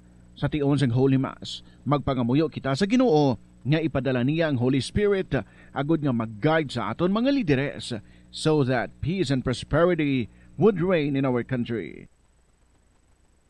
Plazuela de Iloilo, We remain to be one with you in the common hope for a better community and a progressive country in 2025. Paano bala magpain sang basura sa Panimalay? Magpreparar sang separado nga suludlan para sa wet kag dry kitchen waste. Magpreparar sang duha ka mga suludlan para sa dry waste sa bilog nga balay, isa sa plastic kag isa sa papel. Ibutang sa isa ka suludlan ang mga bagay nga pwede pa magamit liwat ukon mabaligya kag ihaboy naman sa gwa sang puluyan pakadto sa basurahan ang mga wet wastes. Makakinot kag makakwarta ka na, makabulig ka patipig kag sa katinlo sang imo palibot. Panugyan na rin sa eksperto kung kwarta ang paghambalan. Apesar limitado ang imo abilidad nga mag-invest, ang gamay nga contribution sa investment accounts ang makabulig sa imo nga maggamit ang earned money nga maka-generate sang dugang nga income. Ikonsiderar ang pagbukas ng retirement account o kung iban nga investment account. Ini nga pahanumdom ang ginadulong sa imo sang the #1 and most trusted radio network in the country, Bombo. Ilonggos, get ready! A new flavor is about to take over the local scene. Introducing Panay Craft Beers Brewery, your soon-to-be favorite destination for bold, handcrafted beer. This isn't just another brewery. It's where passion meets creativity in every pour. If you're ready to explore unique blends, Panay Craft Beers Brewery is about to raise the bar. Located at Plazuela 2, Barangay San Rafael, Mandurriao, Iloilo City. Yari ang mga simple nga pagiagod makakinot sang tubig, hindi mag-shower o kung maligo sang malawig. Sa sulod sang Panimalay, kalabanan sang tubig ang ginausar sa pagpaligo. Nagalabot sa 24% sang tubig sa Panimalay ang natigana sa pagpaligo sa mga miyembro sini. Ang pagpanubo sang tiyempo sa pagpaligo sang 2 ka minutos ang makabuhin sang 30% sang ginakonsumo nga tubig. Maggamit sang shower timer o kung mag-set sang alarm sa imo cellphone kag ilimit lamang sa 4 ka minuto ang pagpaligo. Kung nagagamit sang shower kag nagahulat pa sa pag-init sang tubig, saluda sang balde ang nagailig nga mabugnaw nga tubig kay sarang paining nga magamit. Kaunta sang La Paz Batchoy. Ang Iloilo ang kilala bilang home of La Paz Batchoy. Mahimo kagid nga maglibot sa Iloilo, mag-food trip, kag ikaw mismo ang maghusgar kung ano ka namit ang La Paz Batchoy. Pwede mo gid ma-enjoy ang La Paz Batchoy nga may pandesal kag puto. Butangi man sang gamay nga paminta kag patis ang sabaw. I-mix sang maayo, kag enjoy. Kung kulang pa kag wala pa nabusog, pwede gid nga magpadugang sang sabaw. Kunyara ikaw sa simbahan, importante ang pag-practice ang good manners and right conduct bangod lugar ini sa pagtuo. Sa sulod sing simbahan, makita ng mga tawo nga malinong bangod sa pagtahod sa sagrado nga lugar kag sa iban nga tawo nga nagasimba. Yari ang dapat himuon kung magpadulong o kunyara sa sulod sing simbahan. Magsuksok sang formal nga bayo kung magsimba. Likawan nga mangin kaswal o kung magsuksok sang revealing nga bayo. Magpadulong sa simbahan antes mag-umpisa ang misa bilang pagpakita sang respeto. Apang kung late na ang imo pag-abot, magsulod sa simbahan sang malinong kag magpangita sang pulungkuan nga wala sa may nagkakatublag nga iban. Mangin mahipos o kung sa maghambal sa manubo lang nga tono sa sulod sing simbahan. Hindi pagdisturbo ng ibang nga tao pinaagi sa pagchismis o kung paggamit ng cellphone. Magupod sa pagpangamuyo kag pagkanta. Apang kung hindi ikaw pamilyar, magtindog kag magpungko sang malinong kag sundon ang flow sang misa, lakip ng pagduko kag pagluhod kung kinahanglanon. Magpamati sa seremonya sang pari o kung pastor. Hindi pagsabada ang imuupod, ilabi na kung padayon ang misa. Magpakita sang respeto sa pari, altar servers kay iban pang miyembro sang simbahan. Masami siguruhon nga naka-silent mode o kung naka-turn off ang imo cellphone antes magsulod sa simbahan. Agud malikawan ang distractions.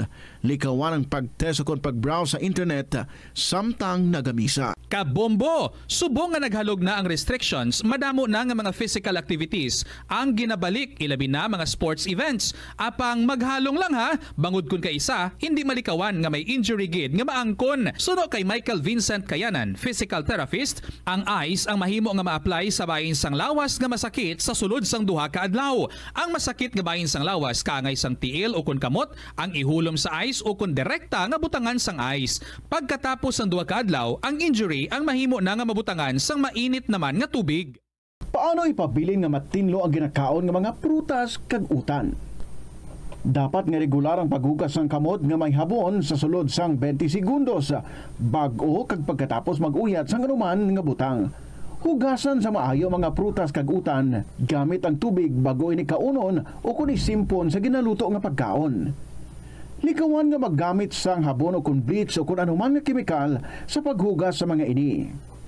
Lutoon sa maayo ang mga utan agod mapatay ang mga mikrobyo nga nagatapik diri. Kung ikaw may ubo kung sipon, mas maayo nga itugyan na lang sa iban nga miyembro sang pamilya ang paghanda sang pagkaon agud malikawan ang cross-contamination.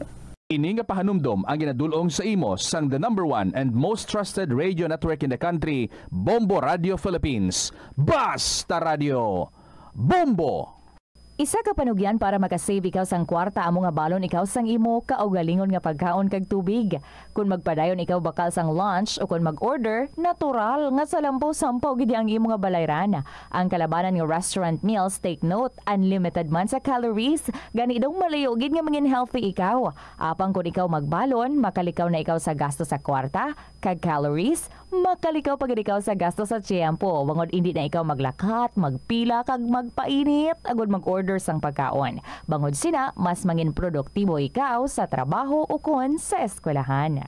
Ini nga pahanumdom ang ginadulong sa imo sang the #1 and most trusted radio network in the country, Bombo Radio Philippines. Basta Radio! Bombo! Sa patatas, masami ginahaboy na lang nato ng panit. Suno kay Dr. Cynthia Sass, isa ka nutritionist, ang panit sang patatas sa makabulig sa increased potassium intake. Ang potato skins nagaprovide man sang source sang iron nga isa ka essential mineral nga ang primary function nagalakip sang pagsuporta sang red blood cell function. Ini nga cells nagakontain sang dako nga amount sang hemoglobin, ang protein nga nagabind sa oxygen halin sa ginahaklo ang hangin kag ginadala ang oxygen sa bilog nga lawas. Kadungan sang pagtigulang, nagataas man ang risgo sang vitamin deficiency. Ito ang Bombo Radio Philippines. Fully digitalized. Numero 1 sa balita, komentaryo, drama at serbisyo publiko. Bombo Radio Philippines. Bombo Radio Philippines. Ang inyong #1 at most trusted radio network in the country. Basta Radio Bombo! Good afternoon, kids. Sa inyo tanan mga kabombo, it's a brand new month. Hello, love. Hello, wedding bells. Hello, brides and grooms. This is Tita Regine. Welcome sa Monday edition sa Sininga Palatuntunan. Kahapon lamang program, June 2, 2025. Unang tion nga ato nga pag-ubdanay para sa sininga bago nga bulan. Kag ginaaktam ya ko gid kamo dira tanan. Maayong hapon gid sa inyo. Kabay, no? Yang ini nga bulan would usher so many blessings and so many beautiful things to happen. Siguro isa na dira, no? Ang imo nga pagdaog kung mag-share ka na diri sa kahapon lamang program. So I invite you all mag-email sa inyong mga istorya para nga makabati man kami, makahibalo man kami kung anong inyong mga inagyan dira. Pwede man about love life or your life or ang mga something nga gina-go through subong. Pwede nga ma-email sa bombo_iloilo@bomboradio.info. Pwede man nga isulat and ipadala niya lang sa kahapon lamang program DYFM, Bombo Radio Iloilo, Sky City Tower, Mapa Street, Iloilo City. 21 minutes after 2 o'clock, ari na si Kija Velez para sa aton nga song sa sininga hapon. As I welcome you diri sa KLP, ari, ang ambahanon, pang June gid no? Kung magpakasal ka mo, pwede, mahimo nga theme song. Ikaw Na, by Kija Velez. Good afternoon, welcome sa KLP.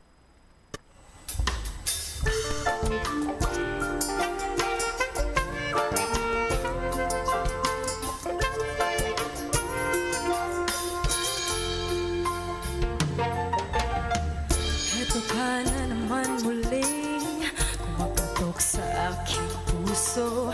Mag-ibig na kay kulito, puso tila di ka na bago. Di sa pinagkakait, maligayang minimithi. Ayoko lang masaktan ka muli at bumalik sa pagkakasawi. Eto'y abay alam mo,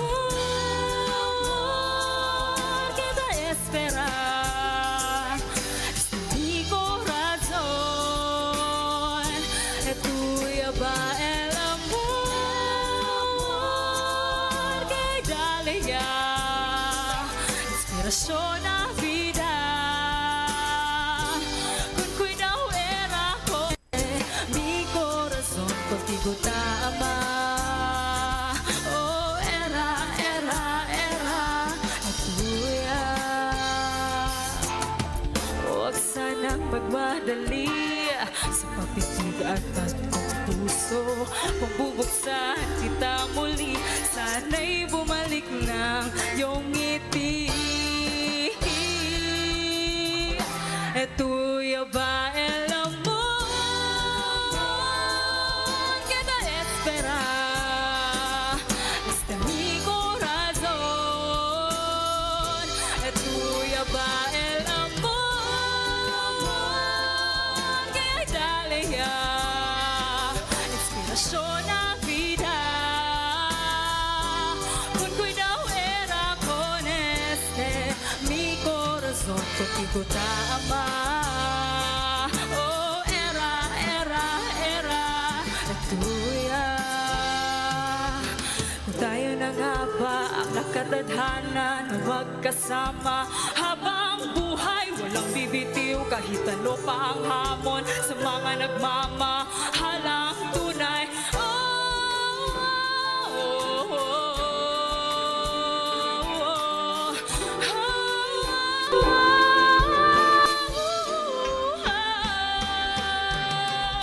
Ikaw na nga bang pag-ibig nang hinihintay ng puso ko?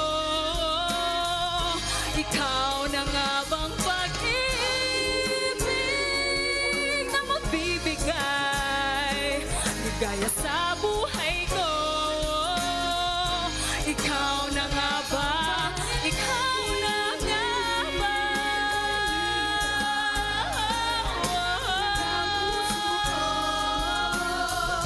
Ikaw na nga ba?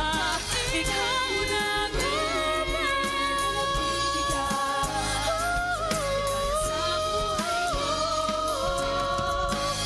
Alagaan mo sana itong puso kong nilalaan sa'yo.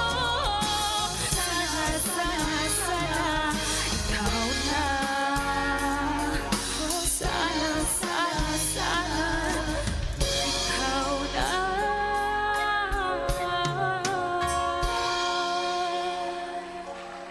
Sana nga ikaw na, malay mo, no? If you're meant to be, di ka mo kindi. 26 minutes after 2 o'clock. Sige, abasa to sulat ha. From Nanay Floor.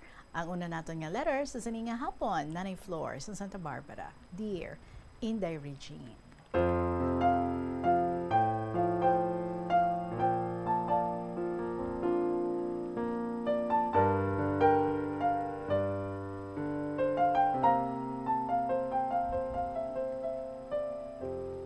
Maayong hapon, dira sa imo, subong man sa mga tagpalamati sa sinimatahong nga programa, kahapon lamang.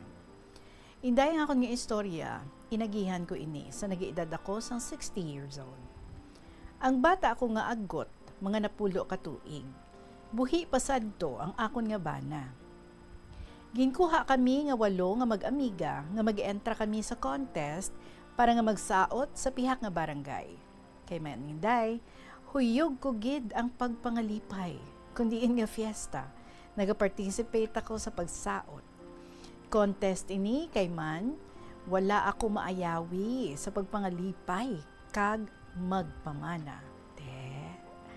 Wala gid pagpamalabag ang bana ko, kay ginabalan ko gid siya, nga gusto ko pa nga mag-entra sa mga saot, sa mga contests, sa mga fiesta. Hindi man makareklamo ang bana ko, kagin kasugta namon ini, nga pagustuhan niya ako kung ano ang gusto ko. So permi kami nagadaog kung diin kami magsaot.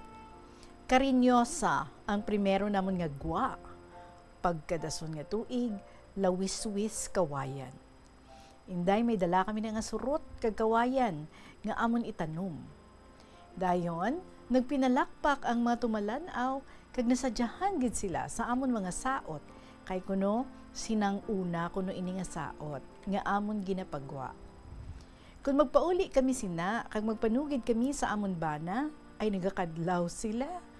Kag ginapagustuhan nila kami. Kay man, mga magtubo-tubo man lang kami tanan.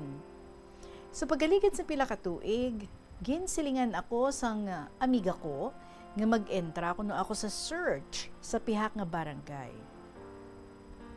Nag-entra ako Inday Regine.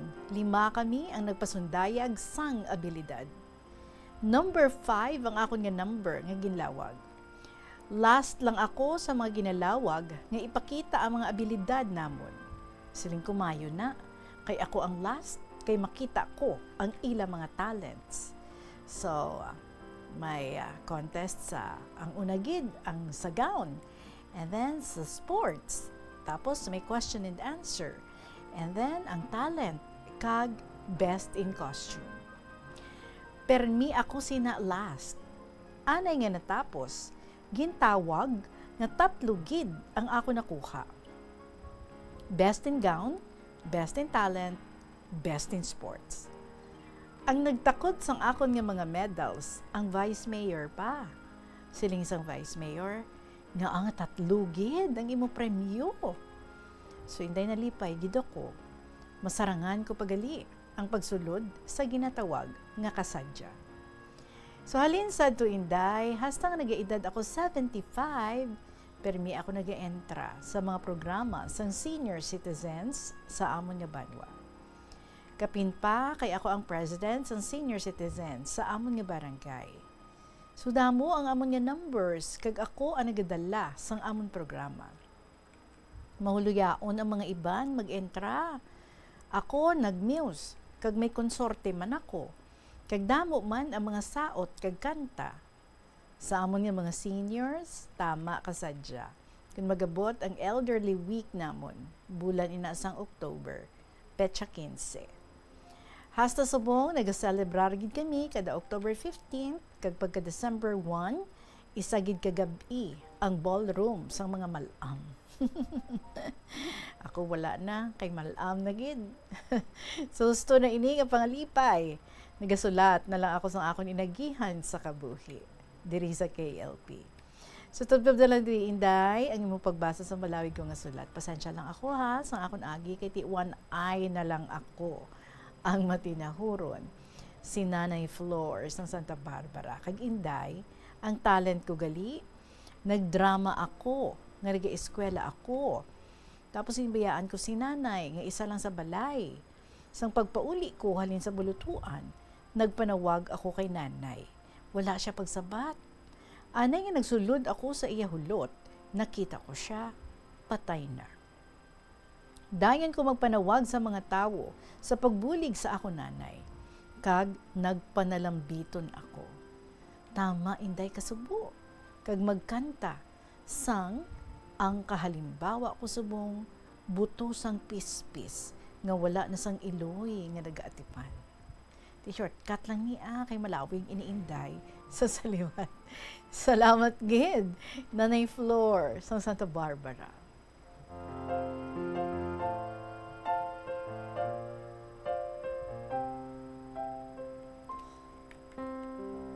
Ay, no wonder, no? Ikaw gid ang best in talent. Dali lang gid be, check ko be, kung gusto gid man to. Best in talent, ikaw. Okay, tapos, ano pa gid to? Best in gown? Best in gown, best in talent, best in sports. O, diba? So, we can just imagine, no? Siguro todo bigay ka gid. Sa nagpagwa ka na sang imong nga talent. More ang drama. Tapos may kanta pa nga part. Di ba wagi? Ay, kakute sa imo na Flora. But anyway, no mo na yan, no? Even in your old age, you still find reasons para nga maging malipayon, para nga maging active, di kay na belong ka na sa mga grupo, sa mga senior citizens. I know, no? Damo man yung mga programa, kag mga aktibidades, ang mga senior citizens. So, iksagid ikaw dira. Sige lang, 75 is still very young. Pwede ka sa gihapon nga makaupod. Kag para nga, nami gina, no? Nga maka-yuhum-yuhum ka, maka-enjoy ka, maka-baili-baili ka naman, makasaot-saot ka. Kag, most especially, makakadlaw, makaharakak. So, go lang.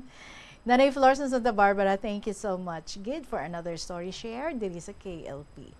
Alas 2:33 ang ato nga oras, magabalik ang kahapon lamang program pagkatapos ng pinakamang importante ng mga pahibalo. Plazuela de Iloilo, Billboard of Activities for June 1 to 7, 2025. Ang Hunyo 6 among first Friday of the month. Ang 3 sa 12 ka mga promesa ni Jesus nga ginhambal pinaagi kay Sister Margaret Mary Alacoc para sa tanan nga mga devotees ng Sacred Heart of Jesus. I will bless the homes in which the image of my Sacred Heart shall be exposed and honored. I will give the priests the power to touch the most hardened hearts. Those who propagate this devotion shall have their names written in my heart, and it shall never be erased. In line with this, ginaagdang tanan nga mag-attend sang First Friday Mass to honor the Sacred Heart of Jesus sa El Puente or the Bridge sa Hunyo 6, 2025. Mag-aumpisa alas 5:30 sa hapon. Ang inyo attendance is once again expected sa Sininga Weekend bangod si Mr. Totong Villaruz kagang iya nga banda ang natala nga magatag sa inyo sang One Great Musical Entertainment sa concert at the Plaza. Mangin inyo, umpisa alas 6 ng gabi sa Hunyo 7, Sabado. Sa tion sa musical show, napulo ka mga matahom nga Plazuela de Iloilo Special Edition Mags kag madamo pa nga iban ang iga parapol sa mga suki sang Plazuela de Iloilo. Sa June 8, Domingo, ginaagdang tanan nga mangin kabahin sa Eucharistic Celebration nga pagkahiwaton sa El Puente or the Bridge sa mga adlaw alas 11 sang aga. Sa tion sang Holy Mass, magpangamuyo kita sa Ginoo nga ipadala niya ang Holy Spirit agud nga mag-guide sa aton mga lideres so that peace and prosperity would reign in our country.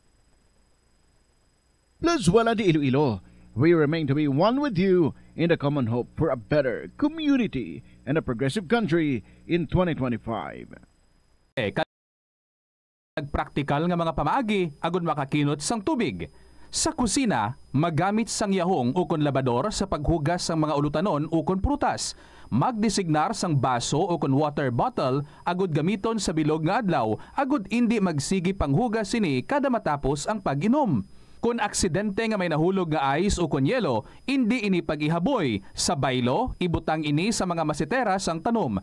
Kung may bilin man nga yelo o kung tubig sa baso nga ginimnan, tipunon ana ini sa balde, agud ibunyag sa mga tanom antes hugasan. Lord, proceed kita sa story naman ni Nanay Melis, ang Leganes, Dear Inday Regine.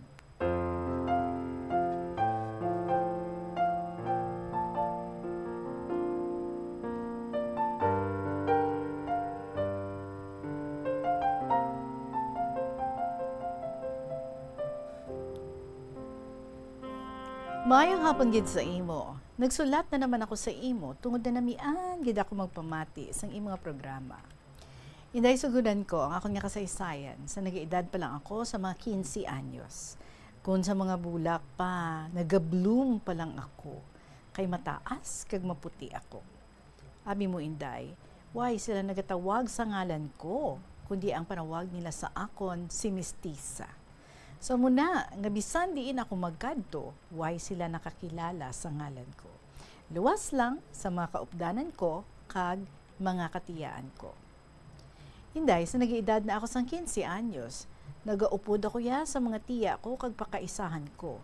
Nagapangayaw kami mang-ani sang humay sa may barangay fundasyon, sakop bala Inday sang Duanyas. So Inday, didto ako nakasalapo sang harana. Nga sa isa ka gabi, 3 ka hugnat. Tiabi mo Inday, ang una abot, amo ang masaka. Ang maulihi, sa buwas naman sa gabi, mabalik. Hindi na kaya ha, 3 ka hugnat. Kaysang una, yung Inday, uso, gito ya ang harana. Pero, bisan pila ang atubang ko sa kanta, ay, ginabatuan ko gina sila yung gyapon. Kay Maninday, sa nag-iedad pala ako sang 12 anyos, pala kanta ng gidguya. Wala sang kanta nga bago nga hindi ko masaulo. Kay bisa nagatigang ako yan, nagabitbet ako yung isang song hits kay ginasaulo ko. Tiunay man ang radyo nga ginapamatian ko. So muna Inday, nga bisan pila pa sila ang maatubang ko basta sa kanta lang hindi gid ako mag-isol. Wow, harana queen. So wala man ako inday entrada, kanta lang gid. Sanduha na kami kasi mana dito. May nagharana sa amon nga 5 katawo. Inday ang 1 katawo, natingala ako. Kay kung magkanta ako, ay nagakadlaw-kadlaw siya. Kay gali, naluyag siya sa akon. Kaysang pagkatapos namon kanta, nangilala sila sa amon. Sa pagpauli niya sa ilabalay, naglisensya siya sa tataya, sa niya mga sawa siya kuno sang taga-Leganes. Po ako gali inday ang pangasawon niya. Sang aga sa to, dito kami nag-ani sa barangay nila. Sang hapon, sa nagahakot ako sang ginani namon, may tigulang nga lalaki nga nagpalapit sa akon. Nagataklo siya inday sang binangon, kag nagakalo sang sadok. Namangkot siya sa akon, kung tagadiin ako, kung kay sino ako nagadayon. Tingin sugiran ko man siya inday nagkadlaw man lang siya. So sang aga, sa nagalinas kami sang amon ginani, nagkadto sa balay nila ang tigulang, nga gindayuna namon, nagbaligya sang tabako. Tapos namangkot sila kung anong obra ni Papa, kag kung may duta kami. Tiyang sabat sa iya sang ginadayuna namon, wala kami duta, kag pangisda ang obra ni Papa ko. Tiyang sabat sang tigulang lalaki, kung duta lang kuno ang pangayoon sang tatay ko sa ila, bisan 2 pa ka ektarya, sugot sila. Kay may gusto gid kuno ang bata nila sa akon. Inday sang pagkabati ko sadto, naghimos kami pauli. 2:00 ang hapon, ginlakat namon. Halin sa pundasyon, pakadto sa Bangga Inas, kag magsakay pauli. Kinahadlo kami inday, tungod basi bala sa gabi, ay kidnapon nila ako. Balan mo inday, ang tao nga may gusto mga sawa sa akon, katapos ang hukbalahap sadto nga panahon. Ti bukid pa naman ang lugar. So sang paghalin namon sa pundasyon, nagkadto naman kami sa tapaz. Kay didto, sandakot man ang ani. Isa pa, banwa to ya inday. Pero inday, harana man gihapon ang kalbaryo ko didto. Pero naanad na malang ako. Ugaling, sanduha na kami kasi mana didto nga nagaani. Ang bata sang ginadayunan namon ay nag-apas sa amon, sa ginaanihan namon. Tapos nanugid siya sa amon. Yung tiyo niya nga lalaki, naglisensya sa kay mama niya, nga mga sawa naman sa akon. Ay, pagkabati ko sa duinday, naghimos naman ako pa uli. Ang inani ko, ginhatag ko sa pakaisa ko nga dalaga, kag magpauli. Kaya ang siling ko, ginlikawan ko gani sa pundasyon, tapos diri sa tapaz, amo man gayapon. Ang tiya ko inday, hindi kita ni gusto nga magpauli ako.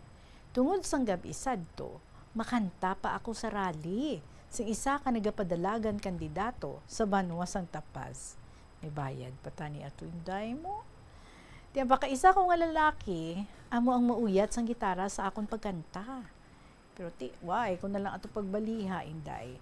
Ang akon inani nga humay, gindala na lang nila pauli. Abi mo, Inday Regine, hasta subong ang hilig ko sa pagkanta, ara gid gihapon. Pag sang una na, pag oras ng Senior Citizens Day sa Banwa sang Leganes, ako ang gina-represent sang amon nga barangay sa contest sang kanta. Kag abi mo inday, nagdaog man ako. Abi mo, kung adlaw sang Domingo, kapamati gid ako sang harana. Kaya nga ako na radyo, nagaandar na ina. Halin pag sign on ninyo. Tapos patyon ko lang ina sa gabi, pagkatapos ng rosaryo. Adlaw-adlaw ginainday. Permi, gani ako ginabaklan sang radyo kabata ko, kay permi lang gakaguba. Siguro inday nagka-overheat. So madaming magiging salamat sa imong pagbasa sang akong malawig nga kasaysayan, ang nagapasalamat kag ang tagpadala. Nanay Melly, sang Leganes.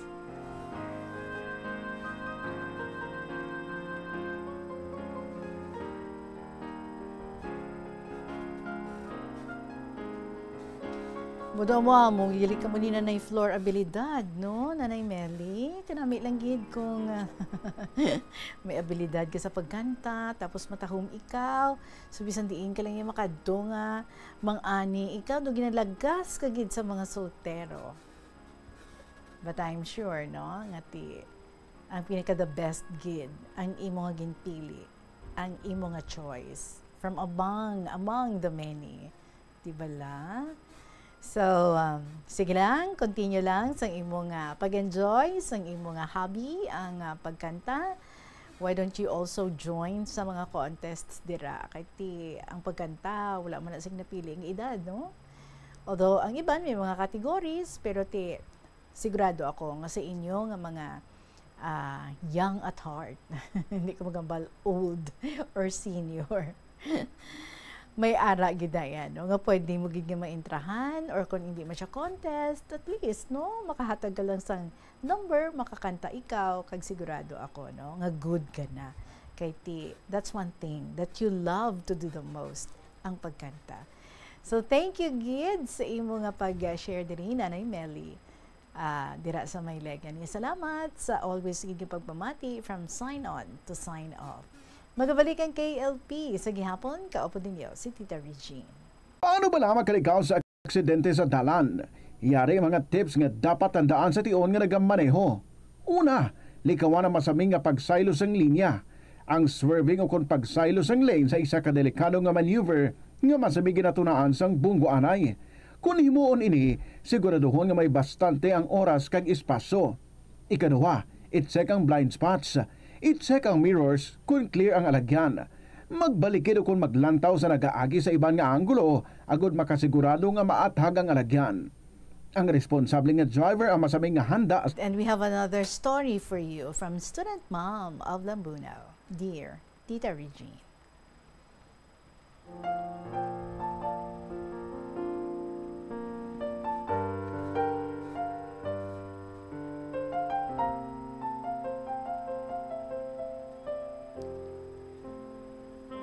Another day, another letter.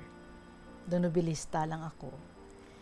Malaba pa kaysa sa isa ka nobela ang mga sulat ko sa imo nga nabasa mo sa KLP. Pero I really enjoy writing. The more nga nagasulat ako, the more I became addicted to it. Kaya mo ni siguro ang feeling sa mga writers. Ang pagsulat ang nagahatag kusog kag inspirasyon sa amon to go on with life. And life became more interesting, wonderful, kag worthwhile give if we write something. Maayong hapon gali sa inyo tanan. This is Student Mom, ang inyong friend on air. Maging preparara ko nga topic subong nga sure ako nga maluyagan ninyo. It's about prayer or pangamuyo. Patrick M. Morley, author of the book Walking with Christ in the Details of Life. Amo na ang reference ko for this topic, di siya ang nagahambal, ng pagpangamuyo kuno is the currency of our personal relationship with God. It is the medium of exchange between needy people and a rich God. Namin na. So the man who is poor in relationships, destitute in hope, and hungry for significance can purchase them with prayer. Prayer made in faith is the currency nga pwede nato nga ma-offer for the need we have. Ang lalaki o kung ang babae who is rich in prayer is tama ka magaranon. The prayer of a righteous man is powerful and effective. Without prayer, the soul languishes in poverty. Ang una gid nga disposition ni Jesus amo ang pagpangamuyo. Prayer was how he collected himself as he gathered his mind, But Jesus often withdrew to lonely places kag nagapangamuyo siya. He went up on a mountainside by himself para nga magpangamuyo. So nag-abot ang gabi at tuto siya and he was there alone. So kung kita, we are too weak to pray, Jesus will pray for us, just as the Holy Spirit also prays for us. Kung nagakasubo kita, weary, and is saddened with problems, kadto kita sa aton nga praying place, kaya ang aton nga weariness will be replaced by strength and joy. Ang aton lang kabahin sa aton nga pagpangamuyo is to believe, magpati lang. Whatever need or desire we have, we bring it to Christ in faith, believing that He is able. Ti ihatagid ni Lord, no? Kung ano ang aton nga gina-request, but that He can, if it is in His will. So prayer includes our part to believe and God's part to do whatever He wants. So ang bottom line sini is that hindi kita mag-give up. Never give up. So let your faith rise as a pleasing fragrance mixed with the tears of your unanswered prayers. His will for you presently may be that you persevere in faith before He yet answers your prayers. So we are needy people. Ang Espiritu or Holy Spirit of need lead us to prayers of petition. So nagapangamuyo kita, Lord, give me. And when we are in the spirit of surrender, we begin to pray, Lord, make me, or pray for me on how to live more Christianly day by day. Then, we became Christians with a spirit of gratitude, and our prayers became prayers of praise, adoration, and thanksgiving to God. Lord, thank you. And our spirit of gratitude reaches every utterance to God. Praise and adoration accompany every visit to the throne of grace. Tita Regine, suno sa akon nga mga obserbasyon, ang pagiging palangamuyon nag-develop halin sa gamay ka pa. Ang mga grandparents ko or lola from my mother and father's side, nami gini sila magpangamuyo. Mga pinangamuyon nga mga babae. Si Lola Henya, mother sang mother ko, she used to teach us how to pray and pray the rosary. So kada alas 6 ng gabi at Angelos, ginatipon niya kami sina ako kag si kuya ko Alfonso para nga magpangamuyo sa among nga altar. So siya na ang nag-lead and we answer in prayer. After that, nagabisa kami sa iya. Tapos kay nanay kag tatay. That is why, during those times, bisan pa nga sako kami doing something or nagahampang, pagkapati namon sang ringing of church bells for Angelos, nagauntat kami. Bisan ano pa na ang amon nga ginahimo para nga magpangamuyo. Si Lola Sevilla naman, mother sang akon nga father, is also a very religious woman. Sa magbakasyon ako dito sa Pangasinan, pag-graduate ko high school, naobserbaran ko ang pagiging prayerful ni Lola Sevilla. Bago siya magkaon, o kami magkaon, she leads the prayer. Bisan tinanok lang da or boiled okra, kag talong ang amon nga sudan, pero very thankful gid kami. And we all feel blessed as we pray. Sa evening naman, bedtime na, pero si Lola Sevilla, tipuno niya naman kami liwat to pray before sleeping. So pagkatapos sini, kuhaon niya ang iya maramon, kag magtuktok sang iya maramon. Gani, doon anad naman kami nga mag-ururutod sa pagpangabuyo. Kagintudlo man namon nini sa amon kabataan. Sanggagmay pa ang akon mga bata, nadumduman ko pa. Nga tapos namon ihapon, ako ang nagahimo sa kusina. Si daddy nila, kag ang mga anak namon, masulod na sa bedroom. Mahumlad sila sang banig, kag mag-storytelling. Pagkatapos sini, ma-pray na sila sang prayer nga, how I lay me down to sleep. I pray the Lord my soul to take.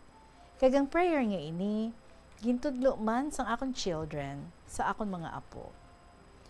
Tita Regine, the power of prayer cannot be underestimated.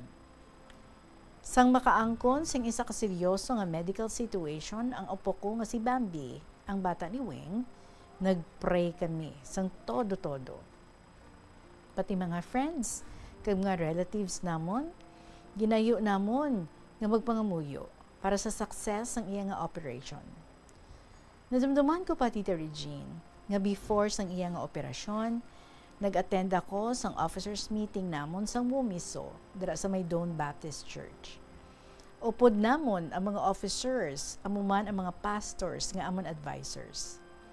Ginambal ko sa ila ang sitwasyon ni Bambi. Pag-pray namon, gin-include namon siya sa among nga prayer requests. And thank God, ang operation was successful. Truly, our God is a God of mercy. In Hebrew 4, verse 16, ginasiling, nga let us then approach God's throne of grace with confidence, so that we may receive mercy and find grace to help us in our time of need. So after sang successful nga operation ni Bambi, nagapadayon kami sa pagpangamuyo kag sa pagpasalamat for His love and mercy. So we keep on praying, and every family member devote also themselves to prayer. So Tita Regine, ginaagda ko ang mga nagpamati subong sa KLP to join me with this prayer. Dear Lord, there are times when I simply have no idea about how to pray. I want to speak with you, but I don't know where to begin. The right words elude me. Life is scary sometimes. I come to you, Lord Jesus, seeking rest for my weary soul. I surrender my plans to you. I need you. Revive my soul with hope. Heal my burdens. Amen. So till next mail, Tita Regine, God bless sa tanan. Sariwat, student mom of Lambunaw.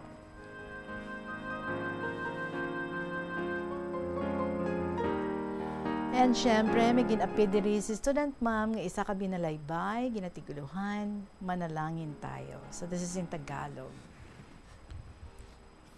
Ang pagdarasal ay isang banal na gawain na nagpapaligaya sa Panginoon natin. Kaya siya man ang nagsabing, dapat tayong magdasal upang mapalapit tayo sa trono niya sa kaitaasan. Kung tayo ay may suliranin, magpalapit kita sa iya at magmakaawa na tayo, sana'y tulungan niya. At kung tayo na may malusog at masaya, magpasalamat tayo sa kadakilaan niya. Wala nang iba pa tayong malalapitan na makapagbibigay tulong kung tayo'y may karamdaman, kundi ang Panginoong Hesus, ang Hari ng Sanlibutan. Makapangyarihan, pero mapagmahal sa mga anak niyang hirang. Kaya nga dapat magdasal tayo sa lahat ng oras, mapaumaga man, o tanghali, o kaya'y gabi, ang puso niyang maawain, handang tumulong sa atin, dahil ang lumalapit sa Kanya, Kanya ding mamahalin. Dahil sa ating mga panalangin, napapalapit tayo sa Kanya, at sa ating mga puso, napapalapit din siya.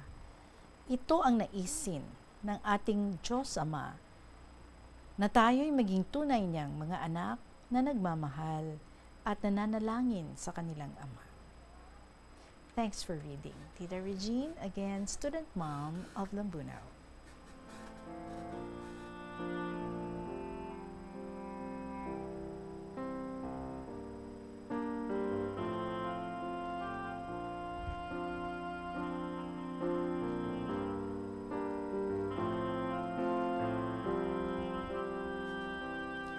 Well, thank you, Gid, student mom. Praying is communing with God. It's talking to God. And you're right, no? Sometimes, daw wala ikaw words to utter sa imong pagpangamuyo. And when that happens, you simply surrender everything to the Lord. No? Dapat may self-emptying gid kita. And of course, ang Ginoo nagpamati sa ating mga pangamuyo. Sometimes the answer is immediate, sometimes not yet, and sometimes no. But never question it because always it's for our best. Thank you, Gid Saliwat, the student mom, for this nice sharing naman sa sininga hapon.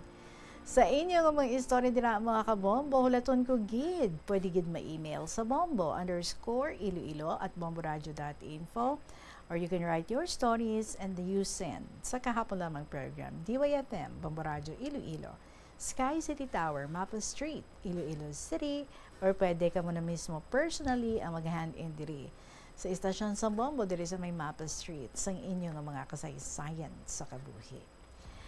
Magasunod na ang mga dramas naman every afternoon nga inyo gid nga ginabantayan, Tito Yang Ermitanya, ang Provincial Jail, and then ang Dear Diary. So for now, hasta na lang kita anay diri. Madami ng salamat sa inyo. I'll be back again for you, buwas. Maga-continue kita sa pagbasa sa atong mga ginakalingawan nga mga istorya. Madami ng salamat sa inyo. Sa gihapon, ininyo alagad. Si Tita Regine para sa kahapon lamang program. Good afternoon and God bless.